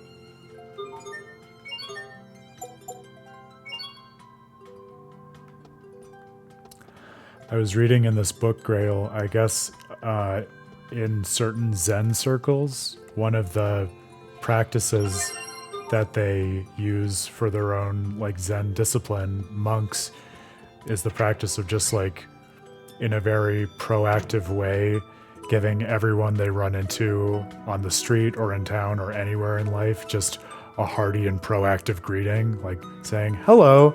And I guess just the act of making yourself do that and opening yourself up to other people can like totally transform the way in which you see potential relationships and interactions with others. I think about that a decent amount in the interactions of the kind you're talking about, even just with NPCs journeying through JRPGs, because I'm with you. I wish that the real world was like that too, but I think similar to some of the lessons that we took from that DLC that we're not talking about, I think if you approach interactions with a certain disposition, you can help to kind of sculpt that opportunity for engagement with other people who might be open to it, but not proactively looking for it unless you prompt that in them.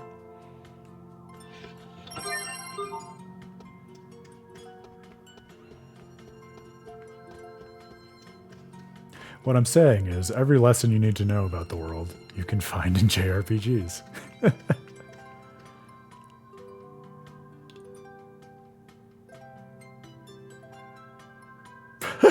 Yeah, well, maybe an interaction like that is beyond the pale of human chattiness, but, you know, there's probably a middle ground to be found. Were you attracted here by the rich, mellow fragrance? Well, too bad. No underage customers allowed. They only care about one thing, and it's obeying the law. They make cheese with the milk from Windor cows, you know. That milk is really expensive.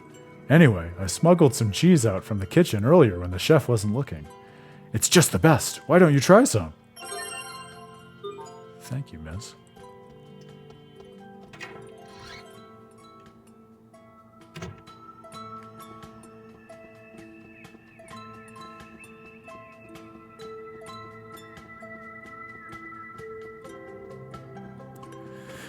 Can we go into the Oswells before going to the palace? Ooh, we can. You have my attention. You got the water goggles attachment. You can equip it in the status menu. All right. The deep metagame of acquiring all the attachments. Mr. Oswell is one of the most powerful figures in all of Strahta. I consider it an overwhelming honor to serve him.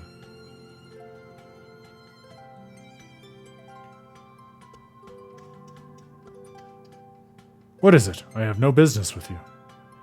Don't talk to me. You people drive me up the wall. What do you mean, you people? Perhaps he means random passersby who wander into my estate.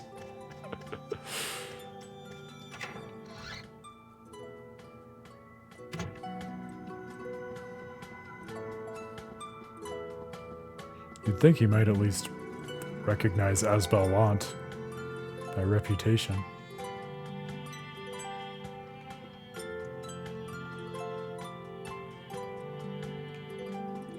Oh yeah, just because the other ones are harder to get.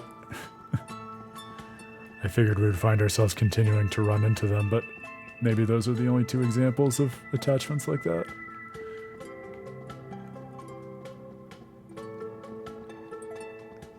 Wow. Absolutely opulent, this city. Isn't it so strange and wonderful, a beautiful city like this, right in the middle of the desert? It's like something out of a fairy tale. Another beautiful fountain. I wonder if there's anything more substantive we'll be able to end up saying about the role of fountains in this game.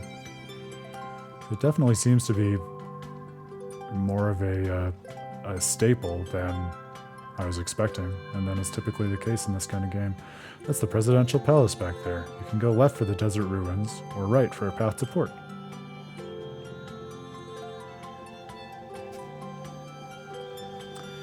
Yeah, Vicent. Definitely, I'm getting some Vicent vibes. With all the greenery and water, and just the idea of it being a kind of haven in the middle of an otherwise unwelcoming world. Next question. Sophie, do you know what a president is? He's a leader chosen by the people. Yes. Very good. Sharia told me. She said it's different from Windor. Yeah, Windor's a monarchy. But why do people need kings and presidents at all? They help to protect us. It's the same reason Lant needs Hubert. But what about Richard? He was our friend and also a king, right? So why does he hurt people instead of help them? Ah, the heart of it. There has to be a reason for that. And after we take care of the Hubert problem, We'll go see Richard together. Okay. The Great Fountain. Not just a fountain, but the fountain of all fountains. Fountains of the World, Part 1. All right, so they're going to give us some explicit discussion of it to at least kick things off, so that's something. Yeah, interesting that the explanation of leadership in the world is reduced to terms of what people need for protection and what institutions and institutionalized people are in place to protect them, given, of course, speaking of motifs, the motif of what it takes to protect someone, which has been present from the start with Sophie and Asbel. Oh, I see. If you look closely, it's actually a set of 2 fountains. So why doesn't the water flow down from the upper arch? That's nothing like the fountains back home. It's another application of Krios arts. If I had to guess, I'd say it uses the same eleth as our weapons. I bet it's based on the principles of eleth coupling equilibrium, huh? Yes. It sure is something to see, huh? Strahta is home to the water Valkanist Duplimar, right? Hubert sure grew up in an incredible place. I wouldn't be surprised if it was the wealthiest city in the world. You never see something like this in Windor.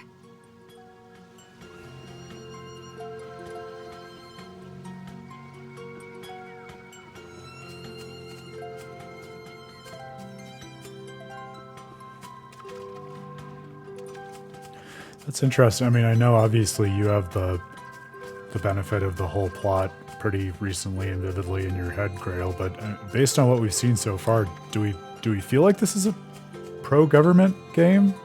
I mean, I guess I haven't thought about it much one way or the other, but it wouldn't be my my first gut instinct to say that about Graces. The armies captured a town in northwest Windor. That's valuable territory if we hope to keep Thendel in check. Rumor has it that the brother of Windor's previous king forced an alliance through. Oh, yeah, fair enough. I think there's definitely a deep relevance of government, to say the least, to the proceedings of this plot and this world in a way that, like we've talked about before, you don't get that same focus in the other games. Oh, it's eating time for all kinds of folks on the stream. I love it. Enjoy, Pink Moon Echo. Do what you need to restore yourself. Pleasure to see you. We'll be here if you find your way back. Did you know that Duplimar is what allows all of us to live here? We're studying it at school right now. Some people think Duplimar is the reason why there's desert all around us, too. Well, I'm excited to hopefully find that Valkanist and learn more about the Valkanisses? One of those things we haven't seen in too much depth yet. This is the presidential palace. I'd advise you not to loiter here unless you enjoy prison life. Oh, don't threaten me with a good time, buddy.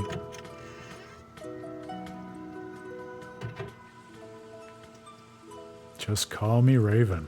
I'm more comfortable in jail than anywhere else. Government matters are decided by a parliament of elected officials and enacted by an elected president. It's a far superior system to rule by birth and the despotic regimes of the past. Government matters are decided... No, this is the same text. As I said at the outset, and everyone who's hanging out knows, my life has been so sculpted by my formative experiences with JRPGs. I almost find myself wondering, if I had ended up playing Tales of Graces when I was growing up, if it had been out and found its way to me earlier in my life, which wasn't the case, but in that timeline, would it have encouraged me to take up more of an active interest in things like history and government? Because those areas of discourse and academic inquiry never ever made sense to me and were just not sort of my natural suits or areas of interest in school or otherwise even now. But I feel like I have just such a narrative mind in terms of what pulls me into engaging with certain topics and concepts, and like we were just saying, I think it looms so large and in such an interesting way in a game like this that I feel like it could really drive thoughtful players who read it closely to want to explore those systems in the real world as well. I am Asbel from the Windor Kingdom.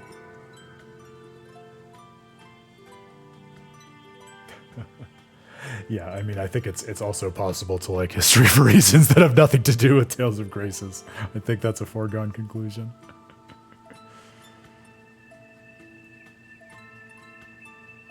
Yeah, and agreed. I think that's something that I've wrestled with in the last few years, especially. I think that when I do find a really good story in history, that is part of what gets me interested in it. Because I know what you mean. History is just stories, and a great story can make for great and interesting history. But I feel like, I don't know if you felt this way, but at least when I was always learning history in school, like, yeah, history is just stories, but that doesn't mean it's always taught in a way that is conducive to great storytelling or a great narrative or thinking about those things. So I think I wasn't able to access the benefit of seeing it from that perspective back when I was in kind of a critical period for thinking about new areas of academic interest.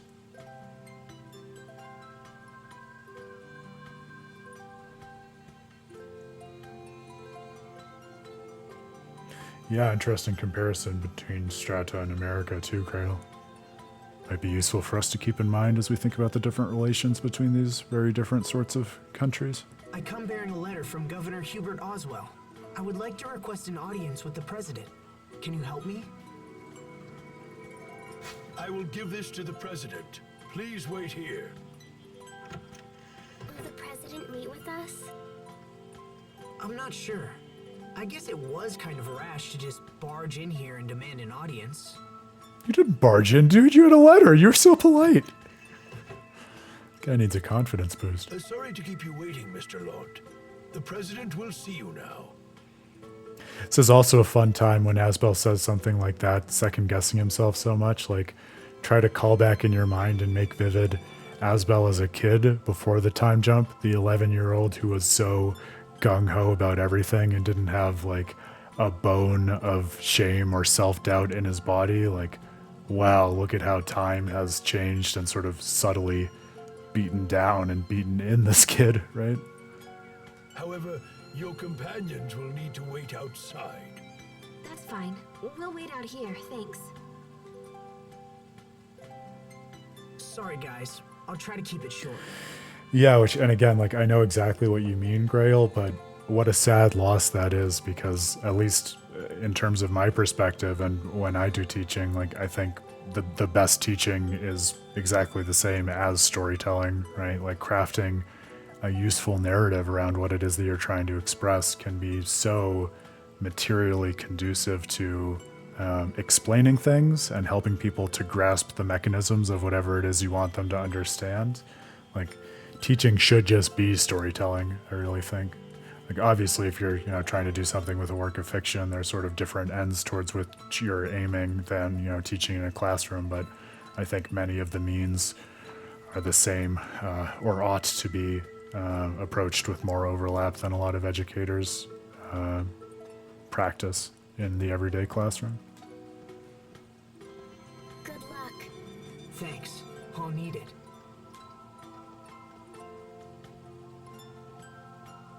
Please, follow me.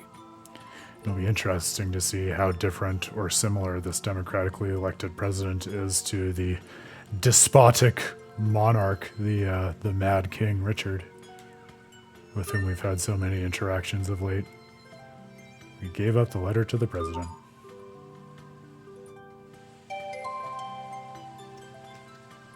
The president's office is straight ahead.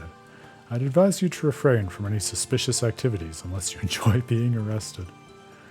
It is interesting, I mean, for all of the emphasis on democratic election and popular vote and everything, like, there have been several characters to whom we've spoken that have kind of not so subtly indicated a kind of police state undercurrent to a lot of what goes on here. Like, oh, enjoy hanging out around the palace as long as you do so in an orderly fashion, and otherwise I hope you like jail. Like, democratic though the electoral process may be, perhaps not so free-spirited as one might hope.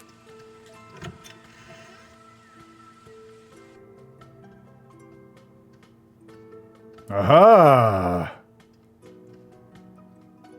I know that man. Wait, you're...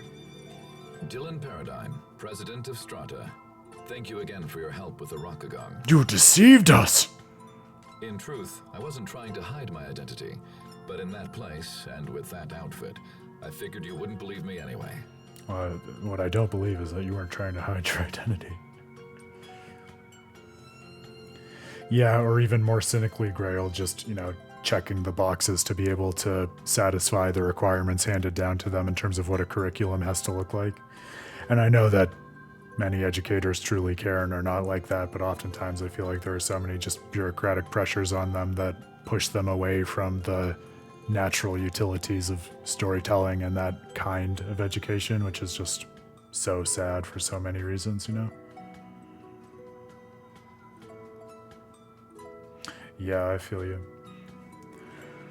And I'll tell you, to that point, one of my favorite courses that I took, outside of my course of study for just gen ed requirements in undergraduate, actually was a history course, funny enough, but it was a history course that was told just through case studies of really interesting, narrative moments in the history of American democracy, different key debates and turning points, and who the main players were and what their conflicts were, and just interesting stories to dig into and engage and debate the implications of with each other. And that was a lot of fun and interesting, but sadly the kind of thing that made me keenly aware of the fact that basically all of my history education up to that point hadn't scratched the same itch. Come in.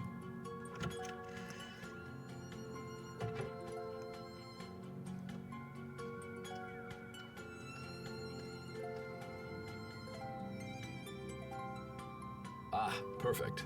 Asbel, this is Garrett Oswell, a powerful business magnate and adoptive father of your brother. Oswell, your son has sent his brother to discuss my earlier recall order. Why that impertinent little...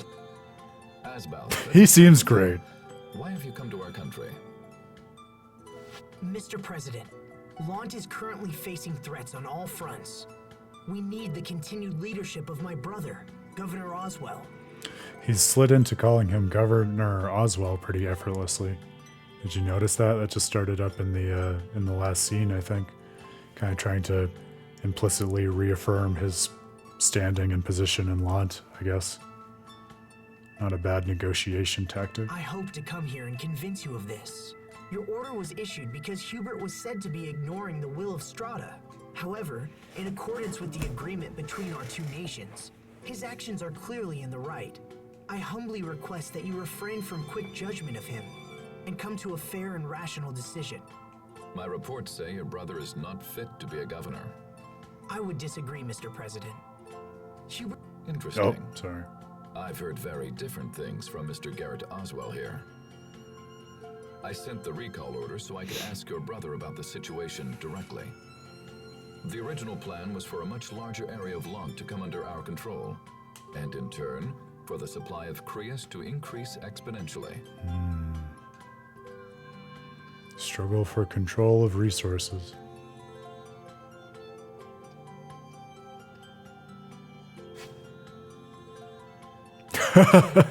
Is that a report on the situation in Lant? He does look vaguely Xehanorty, now that you say that. I can see it. They would probably welcome him into the organization. A president must have many sources of information, Mr. Oswell.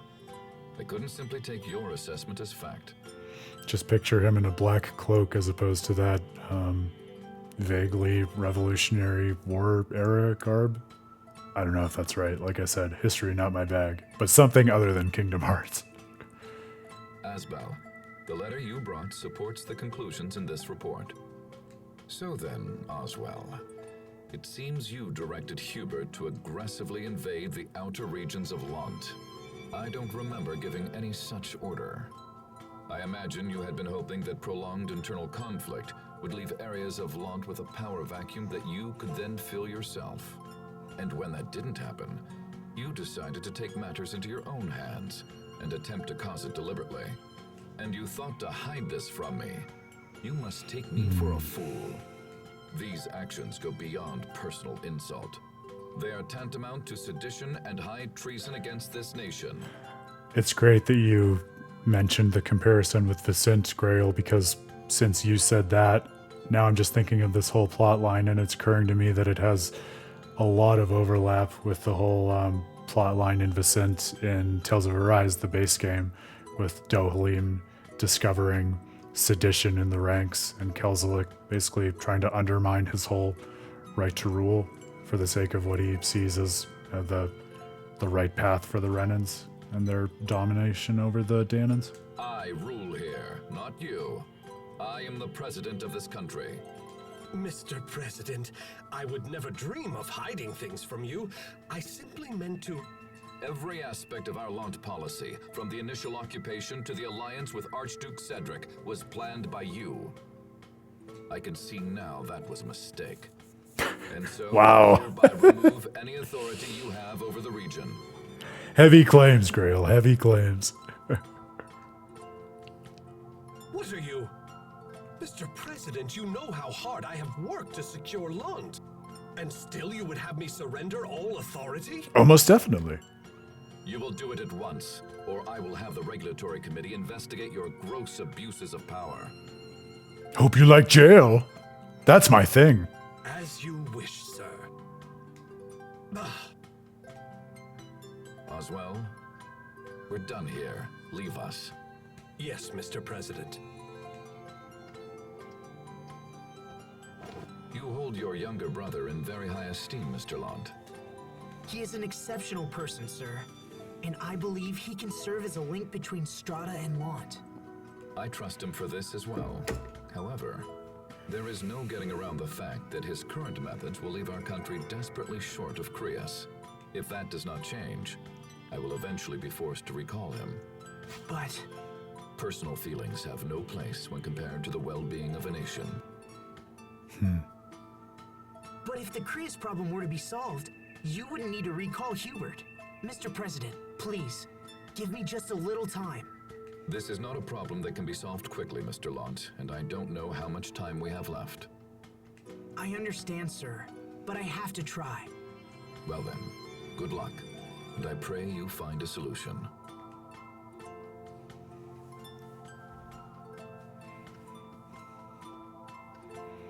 Getting into struggles of international resource management for the sake of his brother, a personal bond.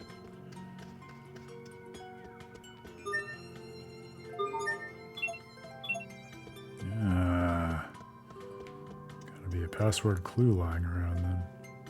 The president's schedule, huh? If I allow Hubert to rule unchecked, we'll be facing nationwide Krias shortages before long. If he doesn't change his ways, I'll have no choice but to reassign him.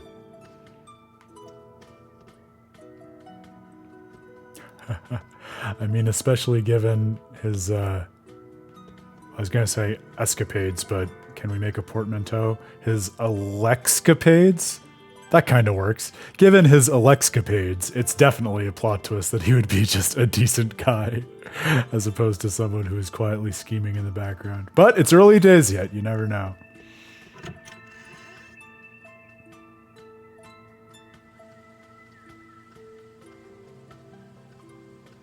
Welcome back.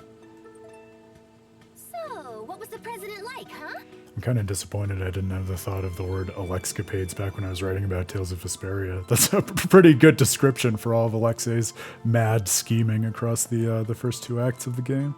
We've met him before. Remember the guy in Sable Isole? And later by the ROCKGAGONG. Huh? That was him? So that means the discussion went well, yeah? Not exactly. As things stand, Hubert's recall is pretty much a done deal. Apparently, Strahta sent their military to Lund to take possession of our Krias. But they can't get the amount of Krias they want with Hubert's methods. So they're going to replace him. If we want to stop them, we have to do something about Strahta's Krias shortage. That's an extremely difficult problem for one person to solve. I don't understand why they need Windor's Krias in the first place. I mean, they've got their own Valkanist Krias, right? Now that you mention it, that is kind of strange. There shouldn't be a shortage of Krias with a Valkanist in place. Maybe there's something all woobly with the Valkanus here. We should talk to people or whatever, yeah? Yes, determine the source of the woobliness. That's a good idea.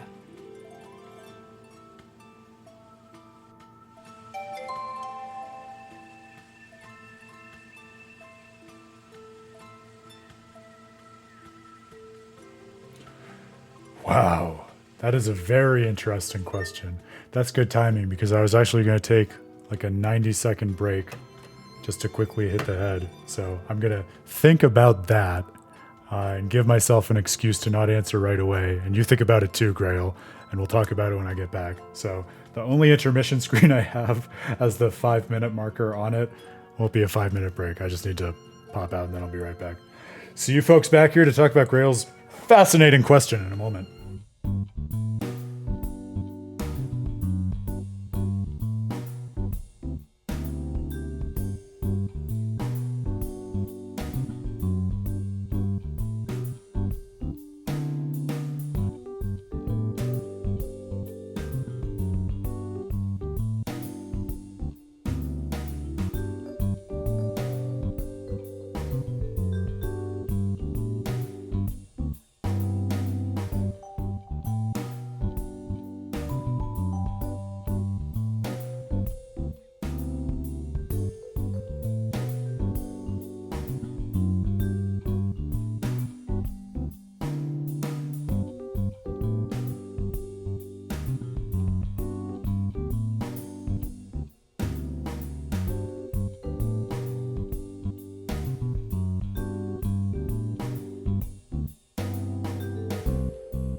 All right, I'm back. So I did think about this.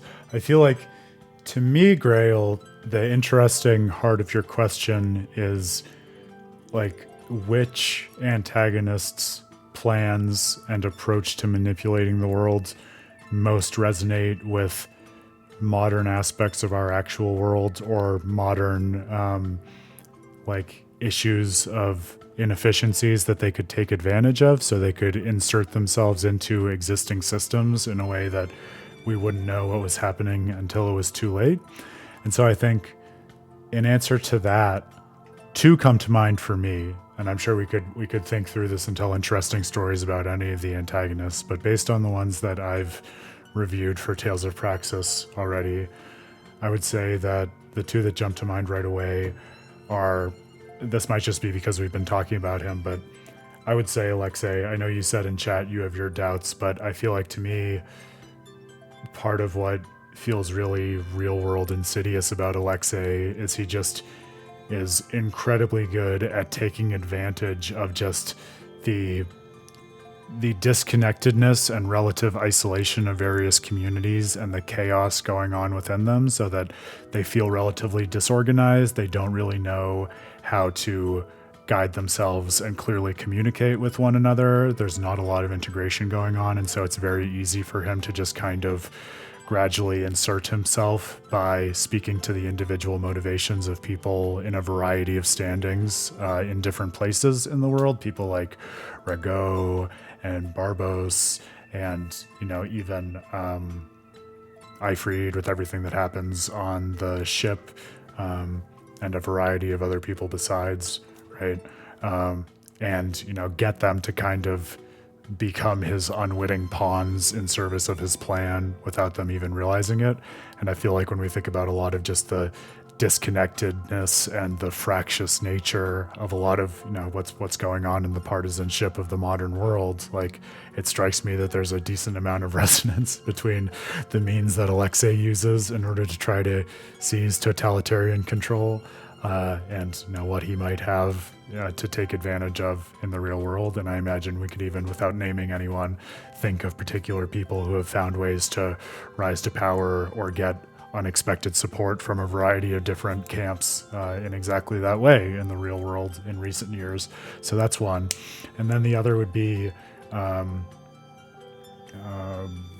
Artorias, because I think in a similar vein, right, the rise to totalitarian rule by projecting oneself as kind of a savior, but also something that's like savior in a fascist sense of saying, like, you need to give up your freedom for the sake of security, and there's so much we feel unsafe from or that we don't understand in the modern world, and if only you give yourself over to the ideals of the Abbey or this political group, we'll be able to help you and give you a sense of purpose and feel like you won't fall victim to all of the potential ills around you. That feels like something that hits close to home exactly because it has a lot of overlap and resonance with things that have tragically happened in the real world. So those would be mine too.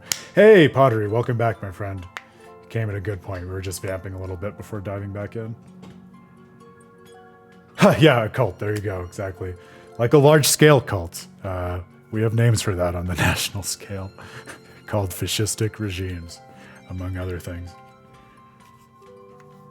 It's Tales of Praxis, and it's a Friday stream, I'll remind you. So I would be more shocked and disappointed if this weren't the kind of conversation that we were having. This is also pretty tame by our standards. Big trouble for little brother. Oh no. So, the decision to invade Launt was made solely by Mr. Garrett Oswell? Then he must have been the one conspiring with Archduke Cedric. Does that mean Hubert has been standing against his own adoptive father? It seems Hubert chose to protect Launt, even at the risk of his own position. Hey, wait. So that means little bro is in trouble, yeah? Yes, but I'll prove to Hubert that I can still protect him. I'll need the President's cooperation, though. So for now, let's hit the town. There's that protection We motif can again. investigate Keep and an eye out learn for more that. about the Valkanus Creus. It's a plan. This is the other thing I wanted to mention as we go out into town to talk to folks. I know I mentioned this in the periphery already, but as I've continued thinking about just the political nature of this world, as we've been discussing a lot on the stream tonight so far, and asking the question of, like, how does that interact with the personal and these intimate relationships, it does seem like the more we're starting to learn about these various kingdoms and unwind their policies and their relationships to one another, it seems like, as Asbel was discussing explicitly with Sophie, there's this question of what does it take to protect a group rather than protect an individual, and what kind of individual leadership and principles of action are best for securing that sense of safety and feeling of protection. And that idea of protecting another and someone for whom you care is something that's also been clearly present and informing the understanding of intimate relationships and what it is to be someone's friend from the very beginning when Asbel first met Sophie. So perhaps that's one thing to keep in mind in terms of a singular theme that the game might be meditating on and playing with on different levels, this idea of what constitutes protection and what makes a good actor in terms of extending one's agency to form a kind of shield for others.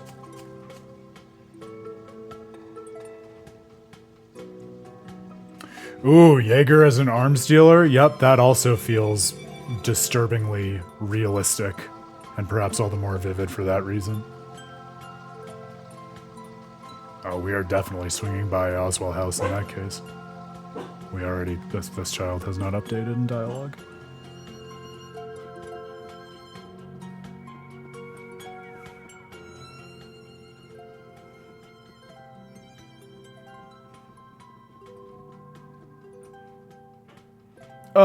Sorry about that. I'm in a bit of a hurry.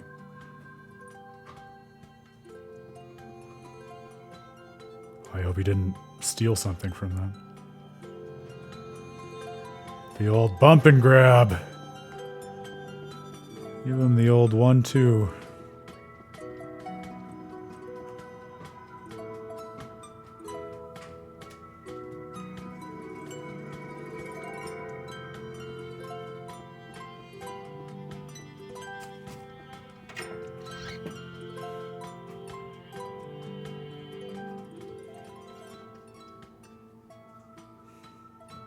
That fool! That damn blasted fool! He won't get away with this. I'll make him curse the day he crossed me. Gather the other men. I'm calling an emergency military council.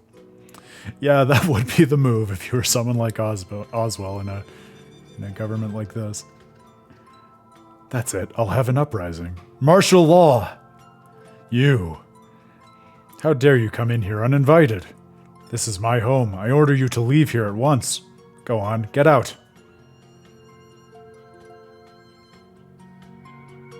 It was a short-lived conversation.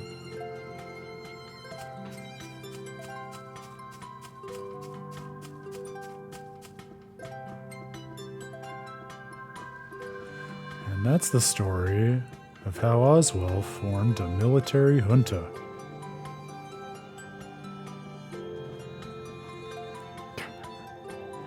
Well, he didn't go so far as to mutter, all differences must be erased, or something to that effect, but he got pretty close to covering all his bases. Whew, it's even hotter today than usual. Kind of feels like it's been getting warmer and warmer every day, doesn't it? Now that you mention it, I think we should file an official protest with the government. That's a fine idea. I'm going home straight away to discuss it with my husband. Excellent. We can't let the government get away with this.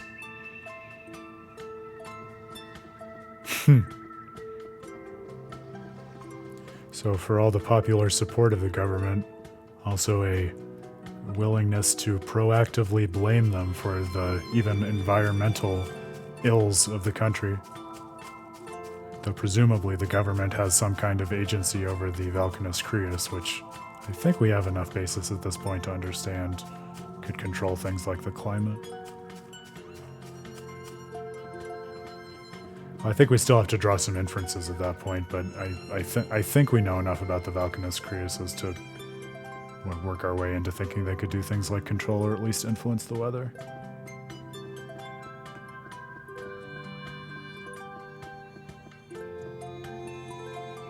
I heard that our president... This is old dialogue.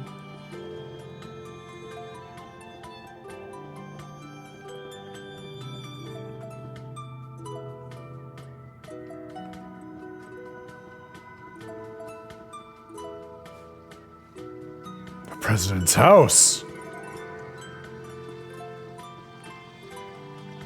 Aren't these flowers pretty? They bloom all year, too.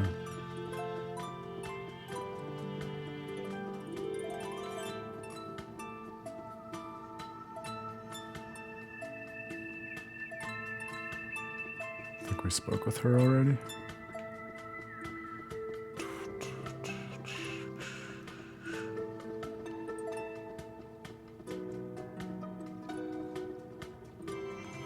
Is there anything at the main gate? Just the Toidles. Yeah, so probably more people in town proper.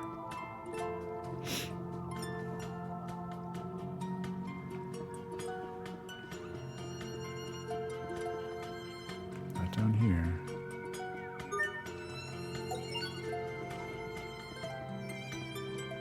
Oh, gondolas to go around town. A nice callback to the earlier games.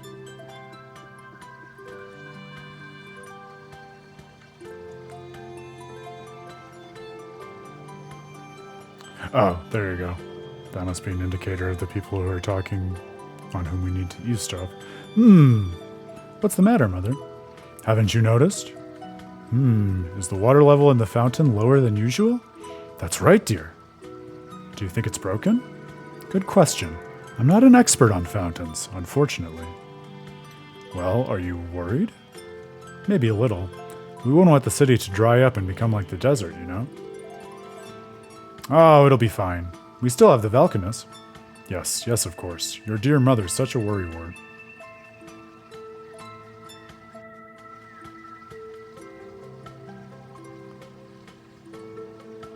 Hey, yes, welcome back. It's been a while. Pleasure to have you back.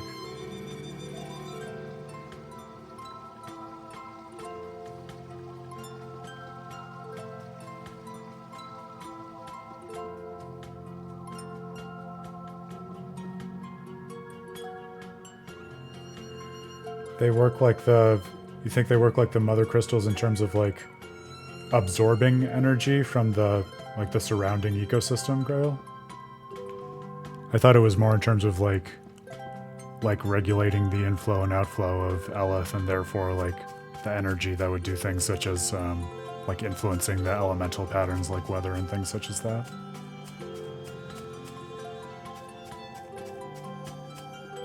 Anyone in the inn, perhaps? No, doesn't look like it. Nope.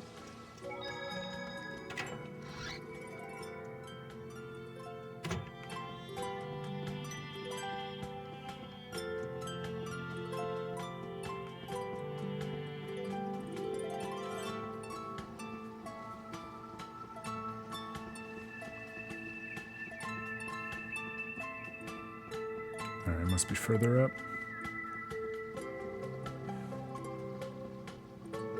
Here we go.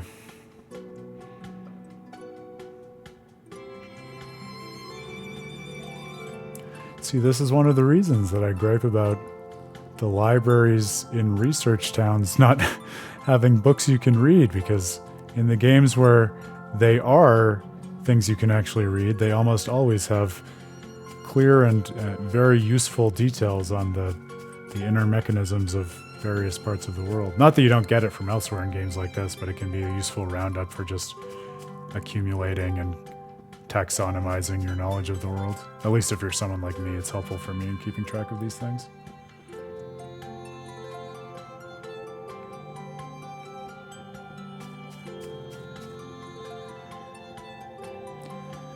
Well, and certainly those two things don't have to be mutually exclusive or even conceptually distinct, right, Grail? Because you might imagine if Strahta didn't used to be a desert, maybe it's less to do with the Valkanus crystal just autonomously acting, and maybe a consequence of different ways in which people were using or regulating it in different time periods.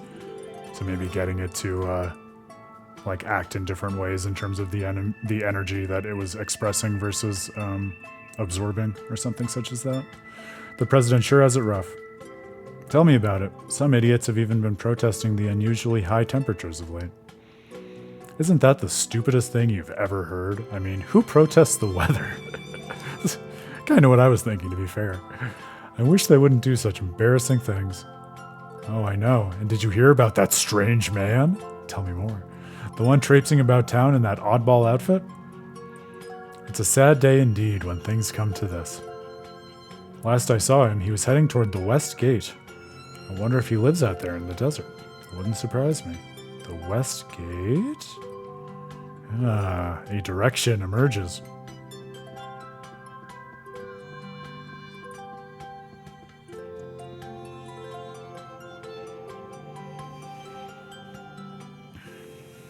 Come on, move it. But please, someone help. We know all about how the president has been sending researchers to the Valkanus. Did he say Valkanus? We need to help that guy. Is everyone ready? You bet.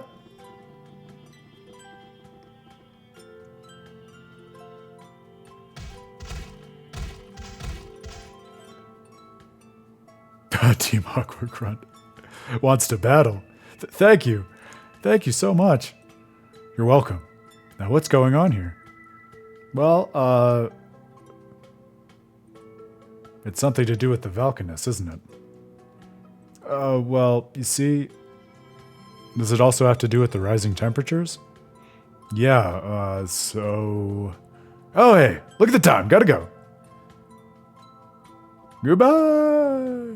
And he's gone. Well then, I guess we'll just have to ask this one.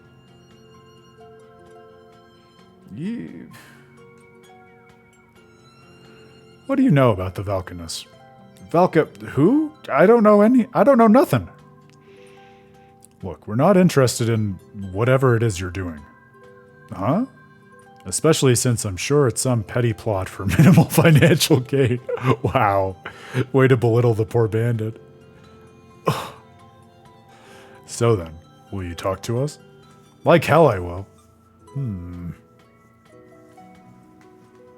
Well. Listen, Grunt, So the whole you're not reason worth our for time. Prius is because their Valkanus isn't working properly. Well, we figured out the problem. But what can we do? We gotta show this to the president.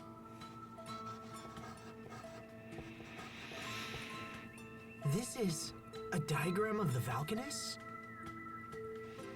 Yeah, so you take this over there and tell him your friend knows all about Valkanus, and then he'll be all woohoo! Wait, are you saying... Pascal, you know about the Valkanus Creus? Apparently. A little, yeah. I mean, I read about him in some old documents once. Who are you, Pascal? You really do know everything, don't you, Pascal? I just like learning about stuff, you know?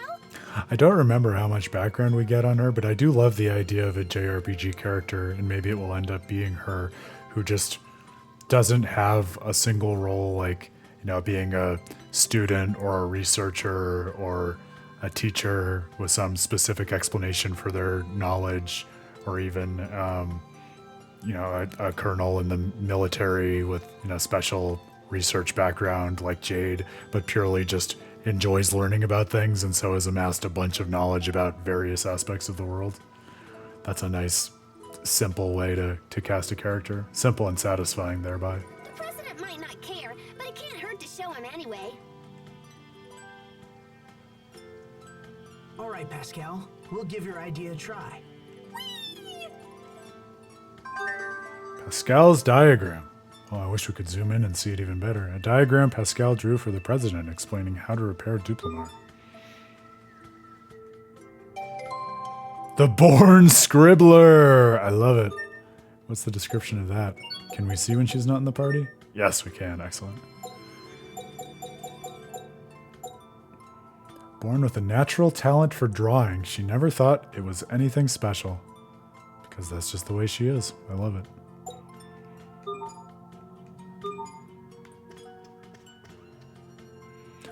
I can't believe we're placing our fates in the hands of Pascal's artistic sensibilities. Nor I, but here we are. Are you all right?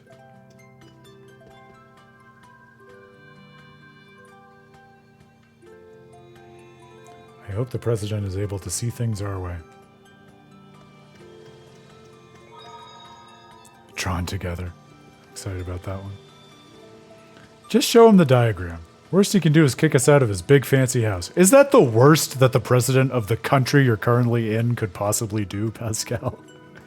Strikes me as perhaps a bit myopic. You're a really good artist, Pascal. You mean that Valkanus diagram? Ah, that's nothing. There is no need for false humility. Asbel is an honest man and only saying what he believes to be true. You know, Sharia used to be really good at drawing too. Me? Oh, that's nonsense. I certainly wasn't anywhere near as good as Pascal. Look, Asbel. I drew something too. That's great, Sophie. What a tasty looking banana. It's a Valkanus. Oh! Sophie would never recover from that moment.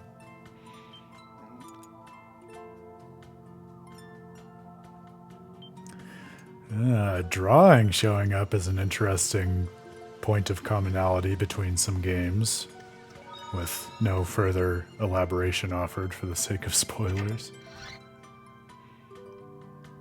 But if you know, you know.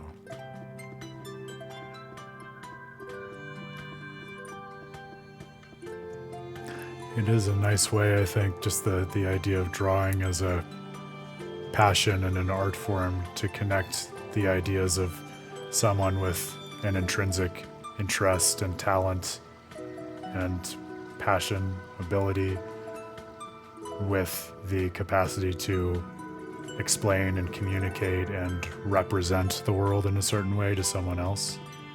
Because drawing and sketching, especially of the kind that Pascal just did, is at once something that is deeply artistic and personal, but also useful and productive, and can improve the world if only others recognize it. So, a nice and perhaps unsurprising motif for a design language like a JRPG that's so centrally concerned with empowering individuals in a way that can improve society and communities as a whole. That's right. On my buying binge to celebrate Tales of Praxis, I'm going to have all the collector's editions and then also a bunch of special edition Crayola crayon sets. Purely because of this experience. I've done dumber things for worse reasons, so don't put it past me.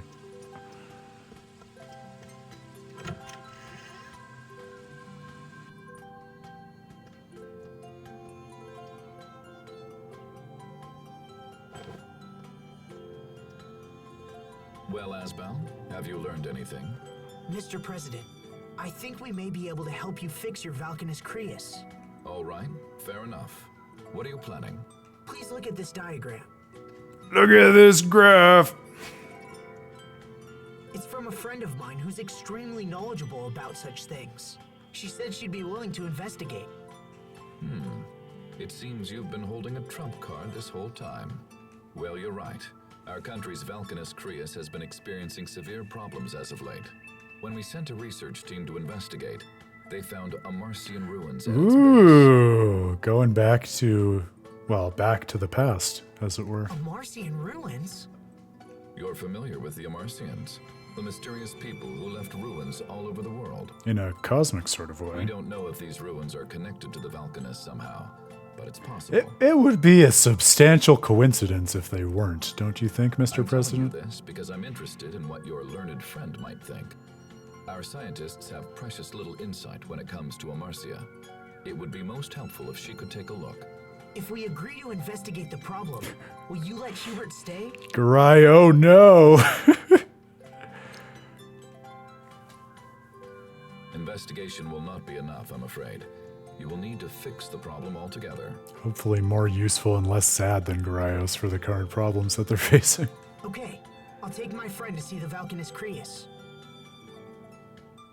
It's located in the desert west of here, surrounded by some ruins. I will give you an ID card as well.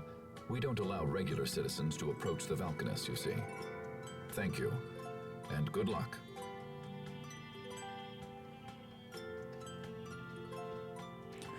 It will be interesting to track the arc of discovery across these ruins as well, because for all I said about being bummed about not having libraries, it is such a fun and Tales thing to uncover more about the nature of the world through the ruins of past civilizations, or just information about who they were and what they did and how that informs the present. So remember, keep in mind, we've been through one set of ruins so far, and similar to why we're going to the ruins in this case, the ruins were a mere instrument and conduit to something else that we were trying to achieve. In the case of the ruins that we went through before, we were just trying to get from point A to point B around Wallbridge to get to Grailside, and now we're going to them to try to understand something about the Valkanus Creus, not going to the ruins to investigate the ruins per se, but on our drive-by of the first ruins, we learned, well, we didn't learn, but we saw a projection of someone that looks like Sophie, and we learned the word lambda, amongst a bunch of other, technology and presumably information that we had no frame of reference for deciphering or understanding. So let's keep that in mind in terms of how much or perhaps how little we discovered the first time around, and see how that stacks up to whatever we might or might not learn in the next ones.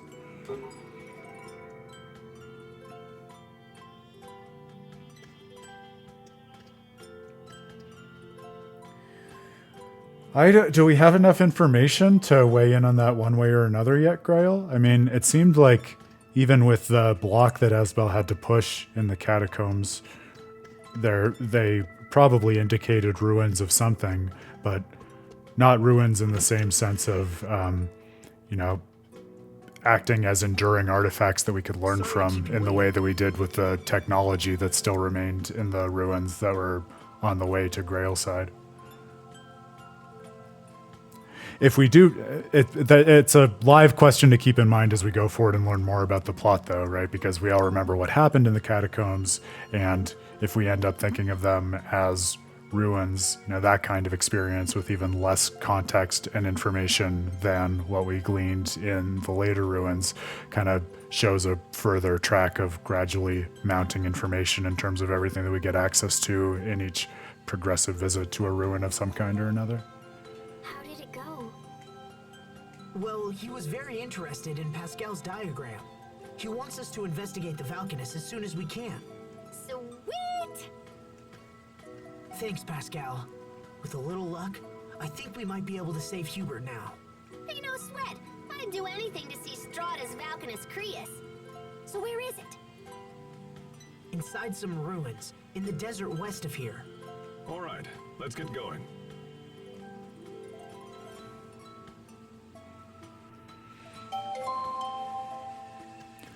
All ruin maniacs report for duty.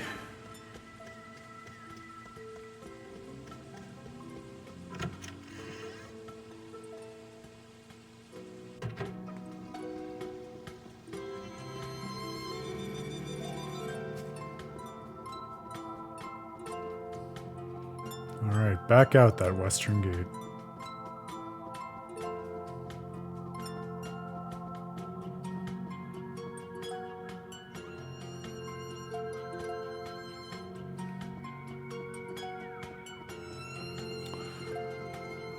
Vividly, I wrote about that moment. I think it's a key one.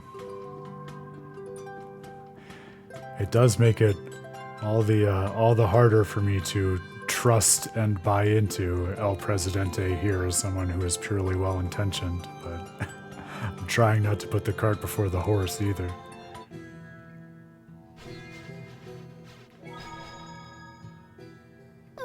It's so hot. I can't even sweat anymore. Asbel, are you okay?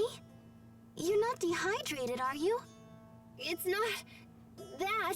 It's the water, Elith. Pascal? Pascal, stay with us. Huh? Uh-huh. Yes, I see. Is she all right? She says it's so hot she doesn't feel like talking. She could at least finish what she was saying. On top of that, she says the reason you're not sweating is because there isn't any water, Elith, in the air. It seems bad. Water being essential to life and all. In Tales games just as much and just as explicitly as in the real world, speaking of real-world fictional overlaps. Not many travelers venture past here. There are some ruins up ahead, but they're patrolled by soldiers.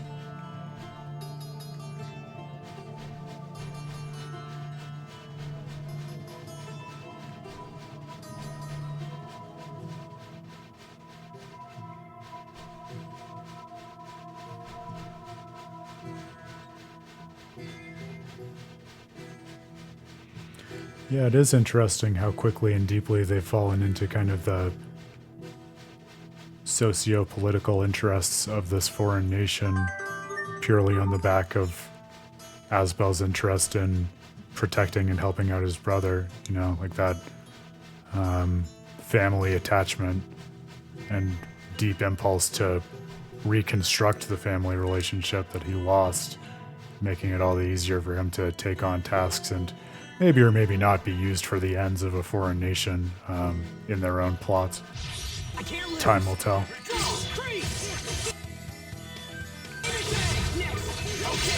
Weenies! Alright, I might take the difficulty up a notch. And then we'll immediately die, and we'll all laugh. Who dares challenge me? The little birdies, Asbel. I thought that was clear.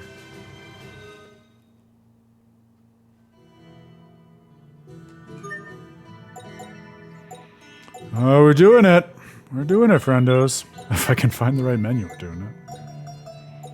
Up to moderate. Oh my god, brace yourselves. It's not even hard. I feel like such a weenie still. Especially after a rise.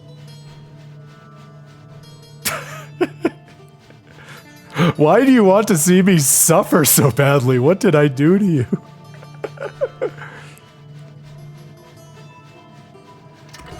There is some dark, quietly masochistic part of me that wants to. But it's in the other direction. The masochism is outweighed by my laziness. That's the current situation.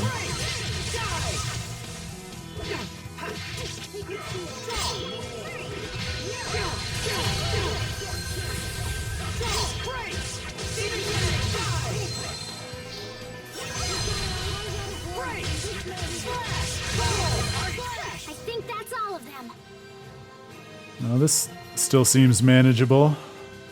Devotees of the sword and fist. Changing the difficulty. They know! They're always watching us. Help me. You can change the game's difficulty level in the options menu. It's a funny tutorial to prompt after you've already done that, because presumably you already know it, because that's what you just did. Enemies are much stronger on higher difficulty levels, but they also drop more shards. Ooh, that's a boon. You'll also get larger SP bonuses for big combos at harder levels. But of course, if you die, it's all for naught, so choose your difficulty carefully. It's nice to know that there's a reward incentive. Well, then maybe we'll see if we can get up to hard before all is said and done. But one step at a time. Silver scabbard, all right. Silver aficionados wear this to show off. Let's do it.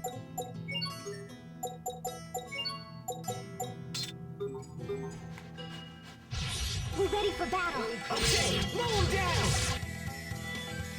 Freeze! Flash! Freeze! Die! You'll regret this. Freeze! Mow him down! Fall! Eat this! Roar! You're right!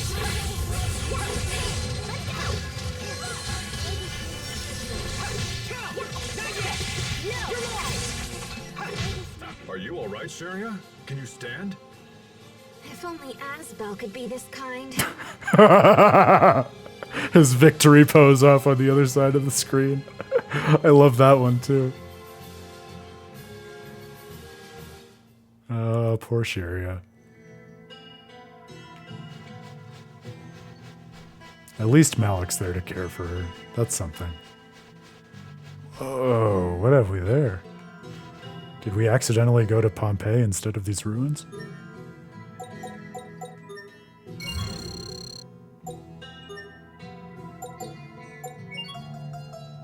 Soba omelet. Ooh, and it increases experience earned. I like that. I might put that in the Elith mixer.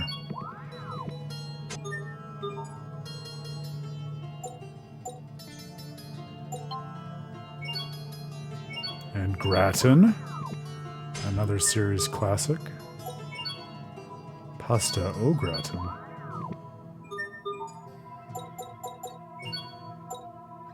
Soup au gratin.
Excellent.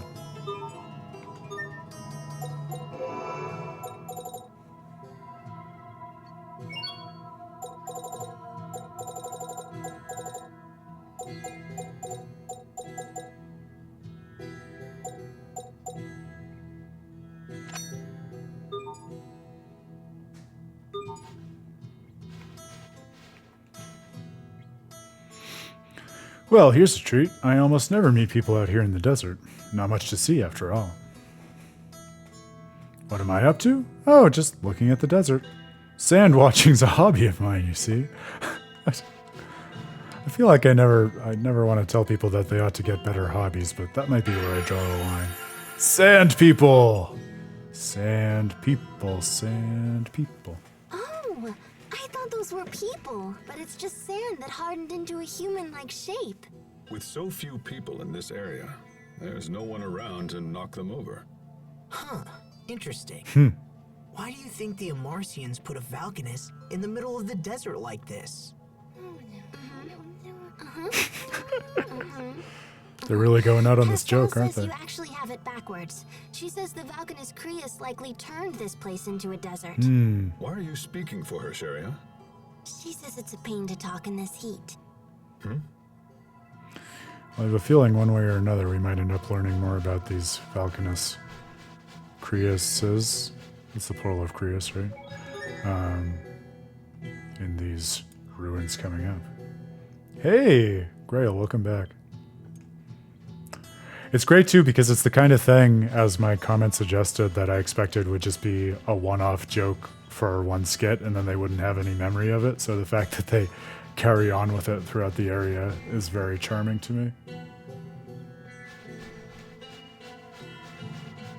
Yeah, I was thinking of you. It's got me excited to learn more about what the whole conceit of them is.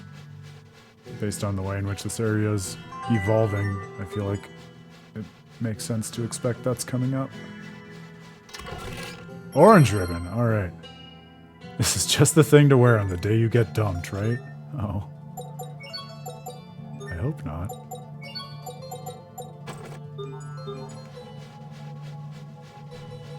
Poor Sharia, between the post-battle conversations and the equipment, is racking up some L's.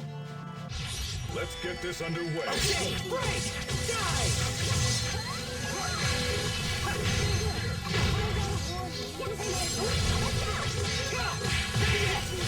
You're mine! Go! Break! Fall! Break! Slash! No! Eat this! Who dares challenge me?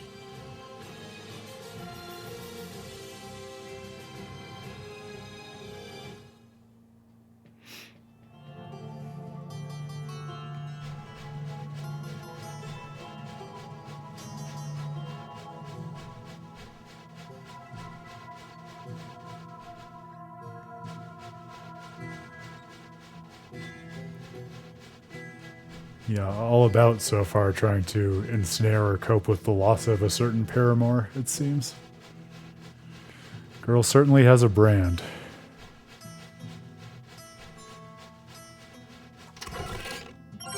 Bluster crystal. Alright, you feel a breeze when you hold it.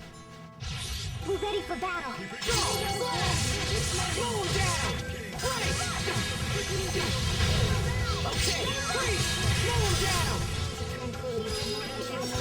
Freeze! Die! Now! There! Right! Eat this! Draw! Slow him down! Freeze! Gotcha! Roar! Over already? I love all these experience bonuses. Makes me really feel like the party's accomplishing something.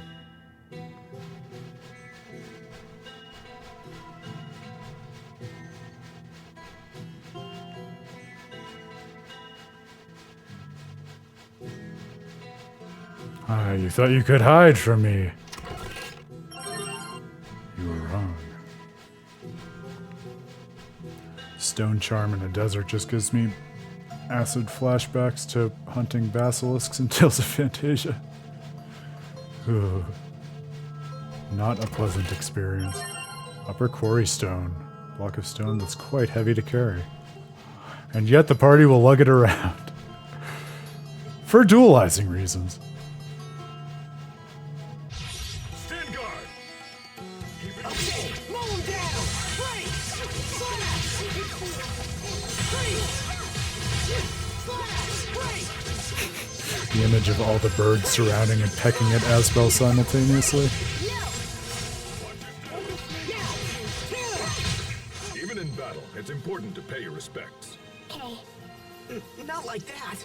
this? No, never mind.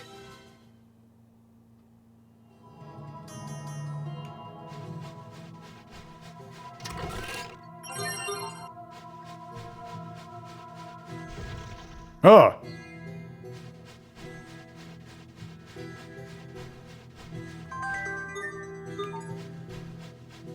The ruins are alive, it would appear. The plot thickens.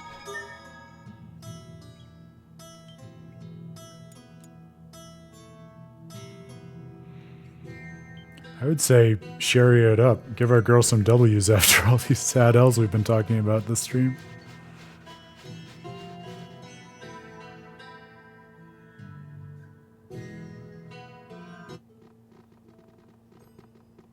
Alright. To another set of Falcon ruins. should be here somewhere. Halt! Outsiders are not permitted to enter here. This is one of those fun areas. I don't know whether any of you have had this, but I hope you've all had it. I think it's a fairly common experience when you go back to an area in a video game that you haven't played in a while, but you remember quite fondly, and you arrive at an area and you don't quite remember what happens there, but the minute you get back there, you know that something significant happens and you're excited for it. This is that kind of area for me. I still couldn't tell you what's going to happen here, but immediately walking into this area, I'm transported back to it and its significance from my first playthrough. We've come to investigate the Valkanus Creus on orders of the President. Ah, there you go. Same brain, Pottery. How many streams in a row can I make the same brain joke? Yeah, I'll have to try out Sharia Grail.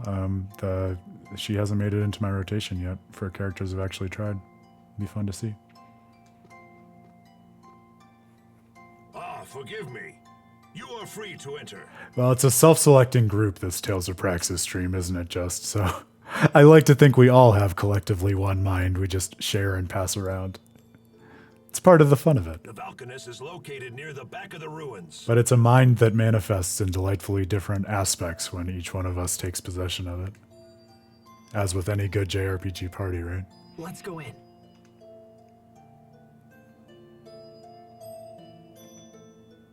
It's so strange to see the military on full alert in such a deserted area like this. Is it Strange me, or does it feel suspicious? cooler around the ruins? Hey, I can answer. That's probably because of the water eleth emanating from the Valkanus. Yeah, health management Are I'm you terrible okay now, at. That's one of the Pascal? reasons that I We don't missed you talking back in play the as desert. healers typically. Now that the Valkanus is close, I'm full of beans again. Full of That's beans. the effect of the water eleth, right? Now come on, slackers, full steam ahead. Pascal may be an obscure variety of fish. She's a fish? Captain Malik, would you please stop teaching her all that nonsense? She must have gills. Let's find them. Captain, No teaching! No teaching! The soldiers in the ruins are under orders not to touch anything. Historical value, you see. Yeah, Pascal is Matthew confirmed. The monsters here all avoid the Valkanus Creus, which makes sense. They're weak against water after all. Not that you would need to know that for any elemental weakness management reasons or anything.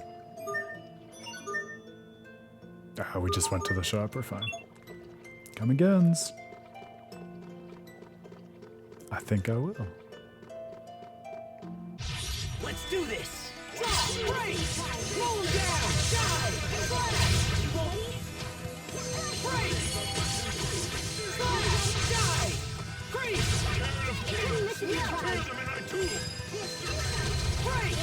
Roll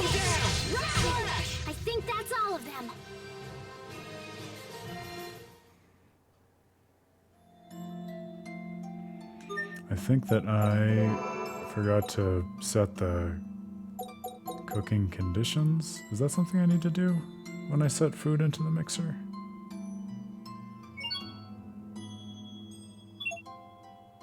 I thought maybe it was. No? Okay. I must be thinking of a different Tales game. Like, was that the case in Vesperia? Like, there was some where you set the conditions for it to auto-cook when you reached a certain threshold in battle or something like that.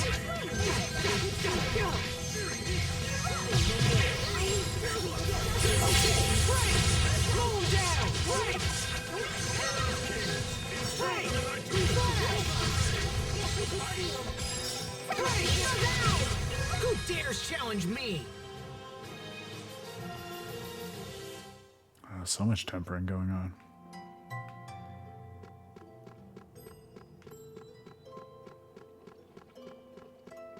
Ooh, is it a puzzle? I smell a puzzle. Moves remaining, 2. Okay. I think this is broken. The steps appear in completely unrelated places. But isn't this the only way for us to keep moving forward? We'll figure it out. It may be broken, but that doesn't mean there isn't a logic to it. I'm not even gonna bother trying. You're way better at stuff like this than I am, Pascal. You know, you just gotta Then we'll kerchoo, all figure kapow, it and out blammo. together. You got it. Got it in one. Are we the smartest party in the world? I think we just might be. Remember your training. I'll run you through. I'm sure those puzzles will never get any harder for the rest of the game. We did it, guys. We solved Tales of Grace's F.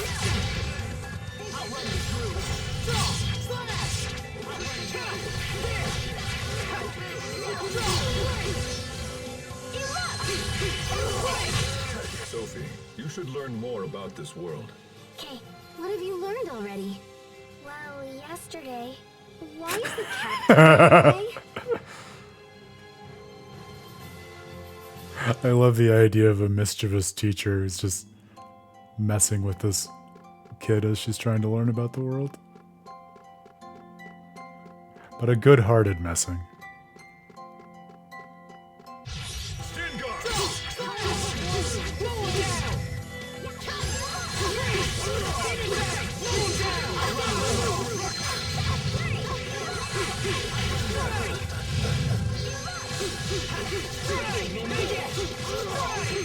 I'll run you through.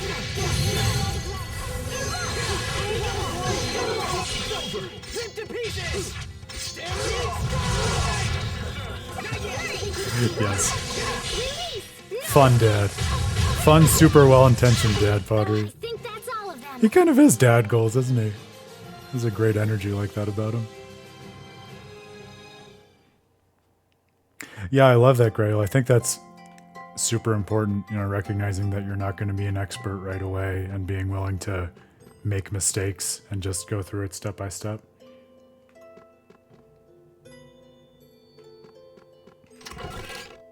That strikes me as a really useful disposition when you're learning basically anything in life, right? I think it's so easy because I get this way.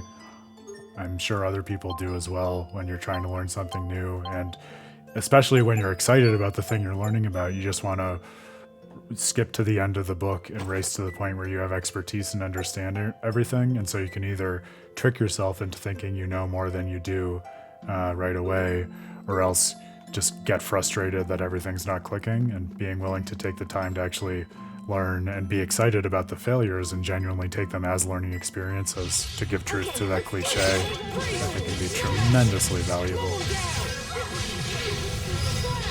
One of those things I think that many of us are better at as kids, and then it's harder to maintain that mindset as you get older.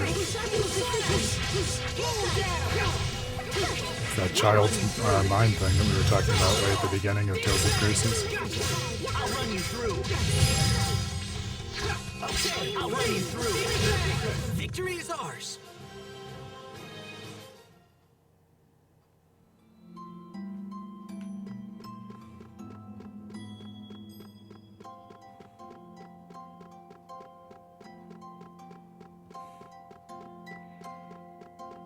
like this soundtrack too.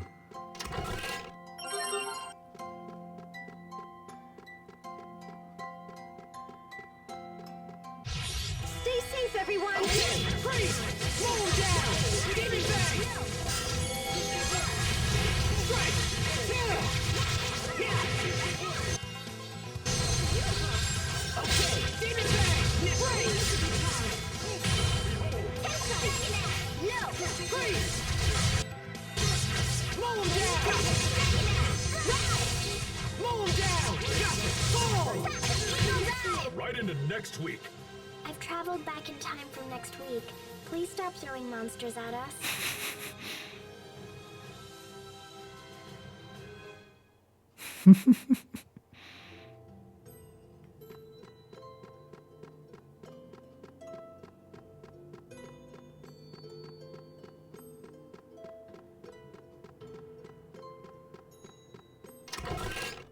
A possessed crystal. I think we had one of those already.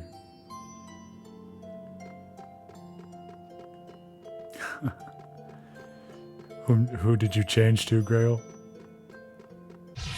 Okay, At least you recognize that and didn't, you know, beat a dead horse with it. I'll show you my true potential. Asterism warning. Release! No escape! Critical blade! In this name.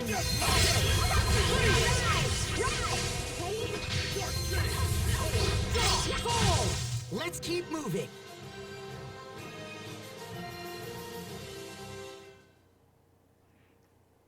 Is it just me, or are we also getting better end of battle bonuses now that we've turned the difficulty up?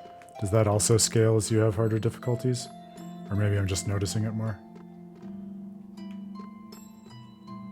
Oh, I see. I misread you. Well, don't get too stuck in it.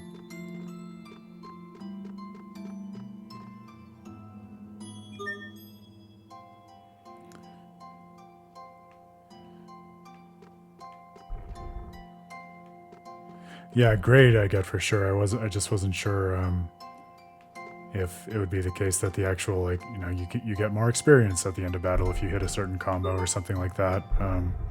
If that would also upscale, but it seemed that way, so I'm glad I'm not crazy. Be careful, everyone. Break! Slash! Demon bang! Slash! Slow him down! Freeze! Slash! Secret seal. Demon bang! Slash! Break! Break! No! Slow him down! I need some new ingredients, and then showtime. Girl, we've been giving you so many new ingredients. You can cook so many things. It's scary at this point.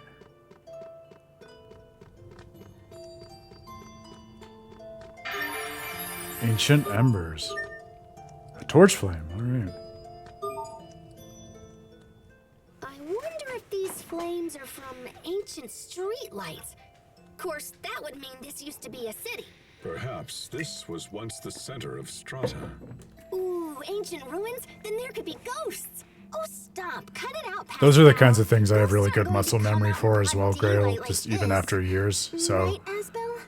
I couldn't say that was from consciously processing it again. Asbel? I'm sure most of it is I just heard from you. remembering Look, the if we solution don't from get back in the that day. Falconess repaired quickly, Liberte is going to dry up just like this place. So let's just try to keep moving, okay? Right. Let's go.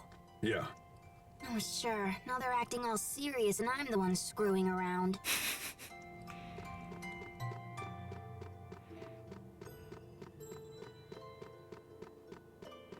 Everything changes when there's not a monster's butt to consider in the world navigation.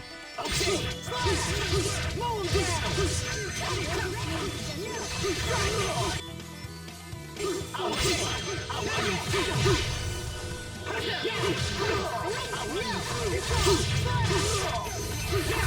I'll run you through. Okay! I'll run you through. Asbel, why do you wear such white clothes? Oh, these? Well, let me think. Oh, I know. You are late.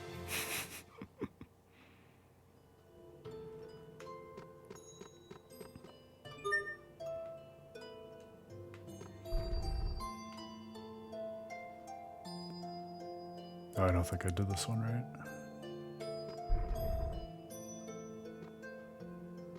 No, I didn't. Oh, yes I did. JK, LOL. Battle tunic, specialized for battle. All right, I'm here for that.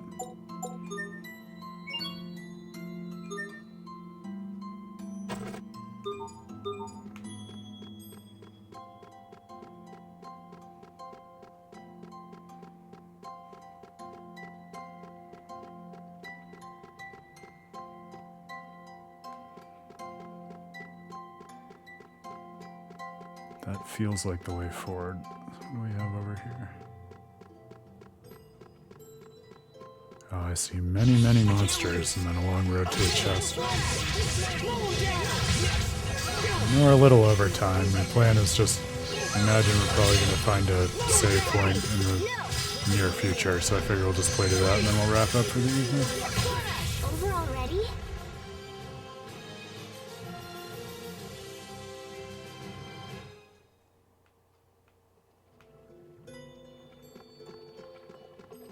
Oh, what is that? Oh, it's water. Oh, we can't get down there at all. All right.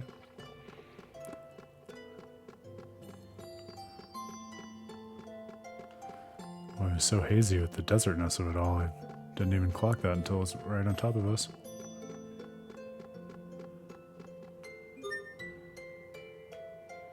Okay. Yes.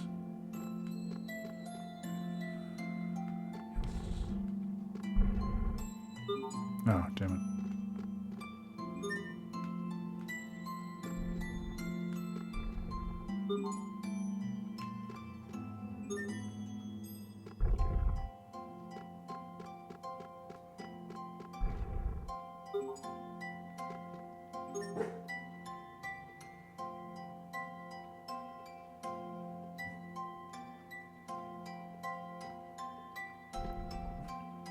Yeah, definitely. It's a nice aspect of it.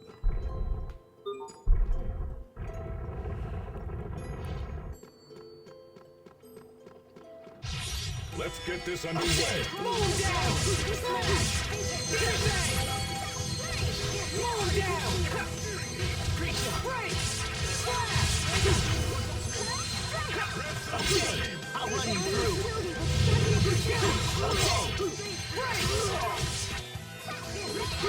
I'll run you through. I'll run you through. I'll run you through. Let's keep moving. Well, and seen in that light, Grail, it's something of a nice mirror to what we were saying before about the versatility of the battle system. You know, the idea that the way in which the game plays with humor is similarly versatile and has a lot of fun playing with, like, imagining different interactions and points of misunderstanding or confusion or various other forms of comedy between different combinations of characters. I think that opens it up a lot in a way that, as you say, other games don't necessarily.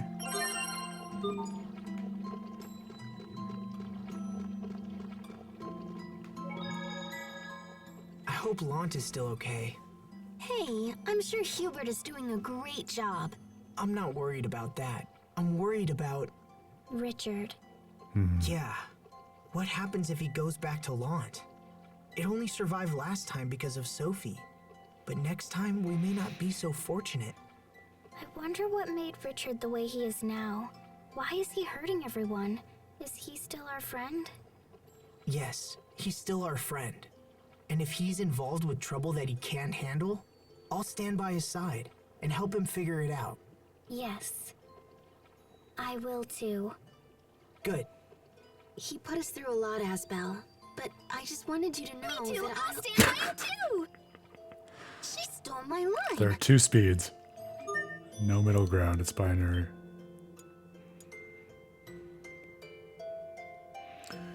Yeah, a lot of connective tissue between this and other thing we played recently. That skit got me thinking about it as well.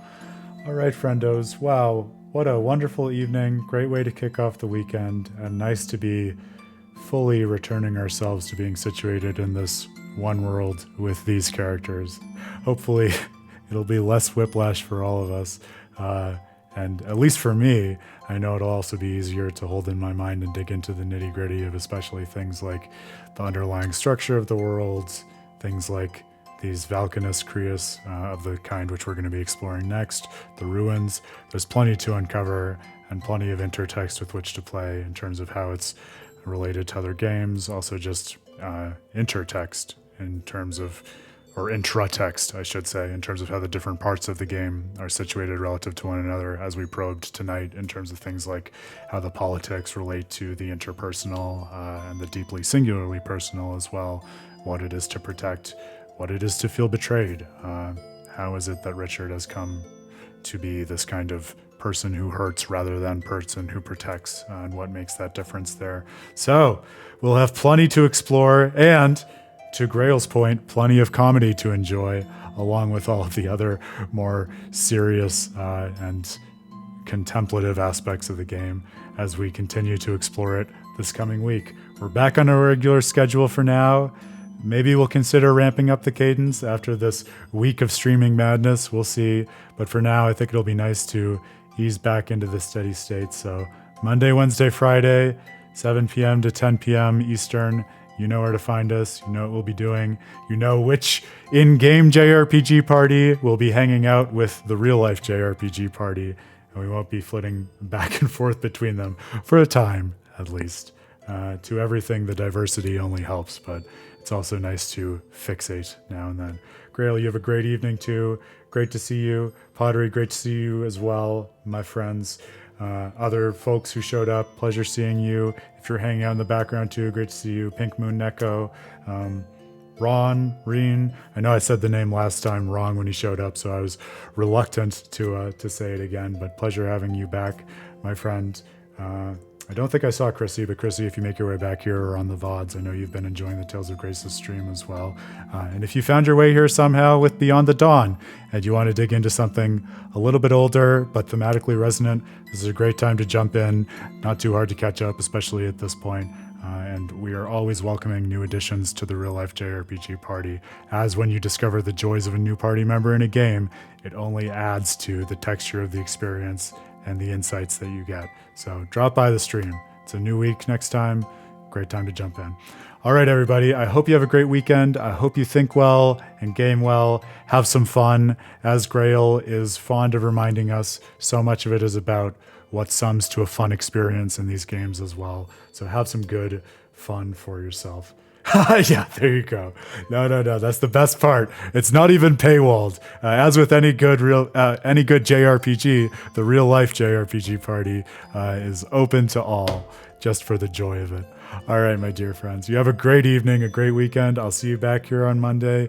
Plenty of new With a Terrible Fate content on the way too, so keep your eyes peeled and your ears tuned for that. I'm Aaron Suduko, the founder of With a Terrible Fate. I'll see you in a few days. This has been Tales of Praxis. Till then, cheers, my friends. Bye.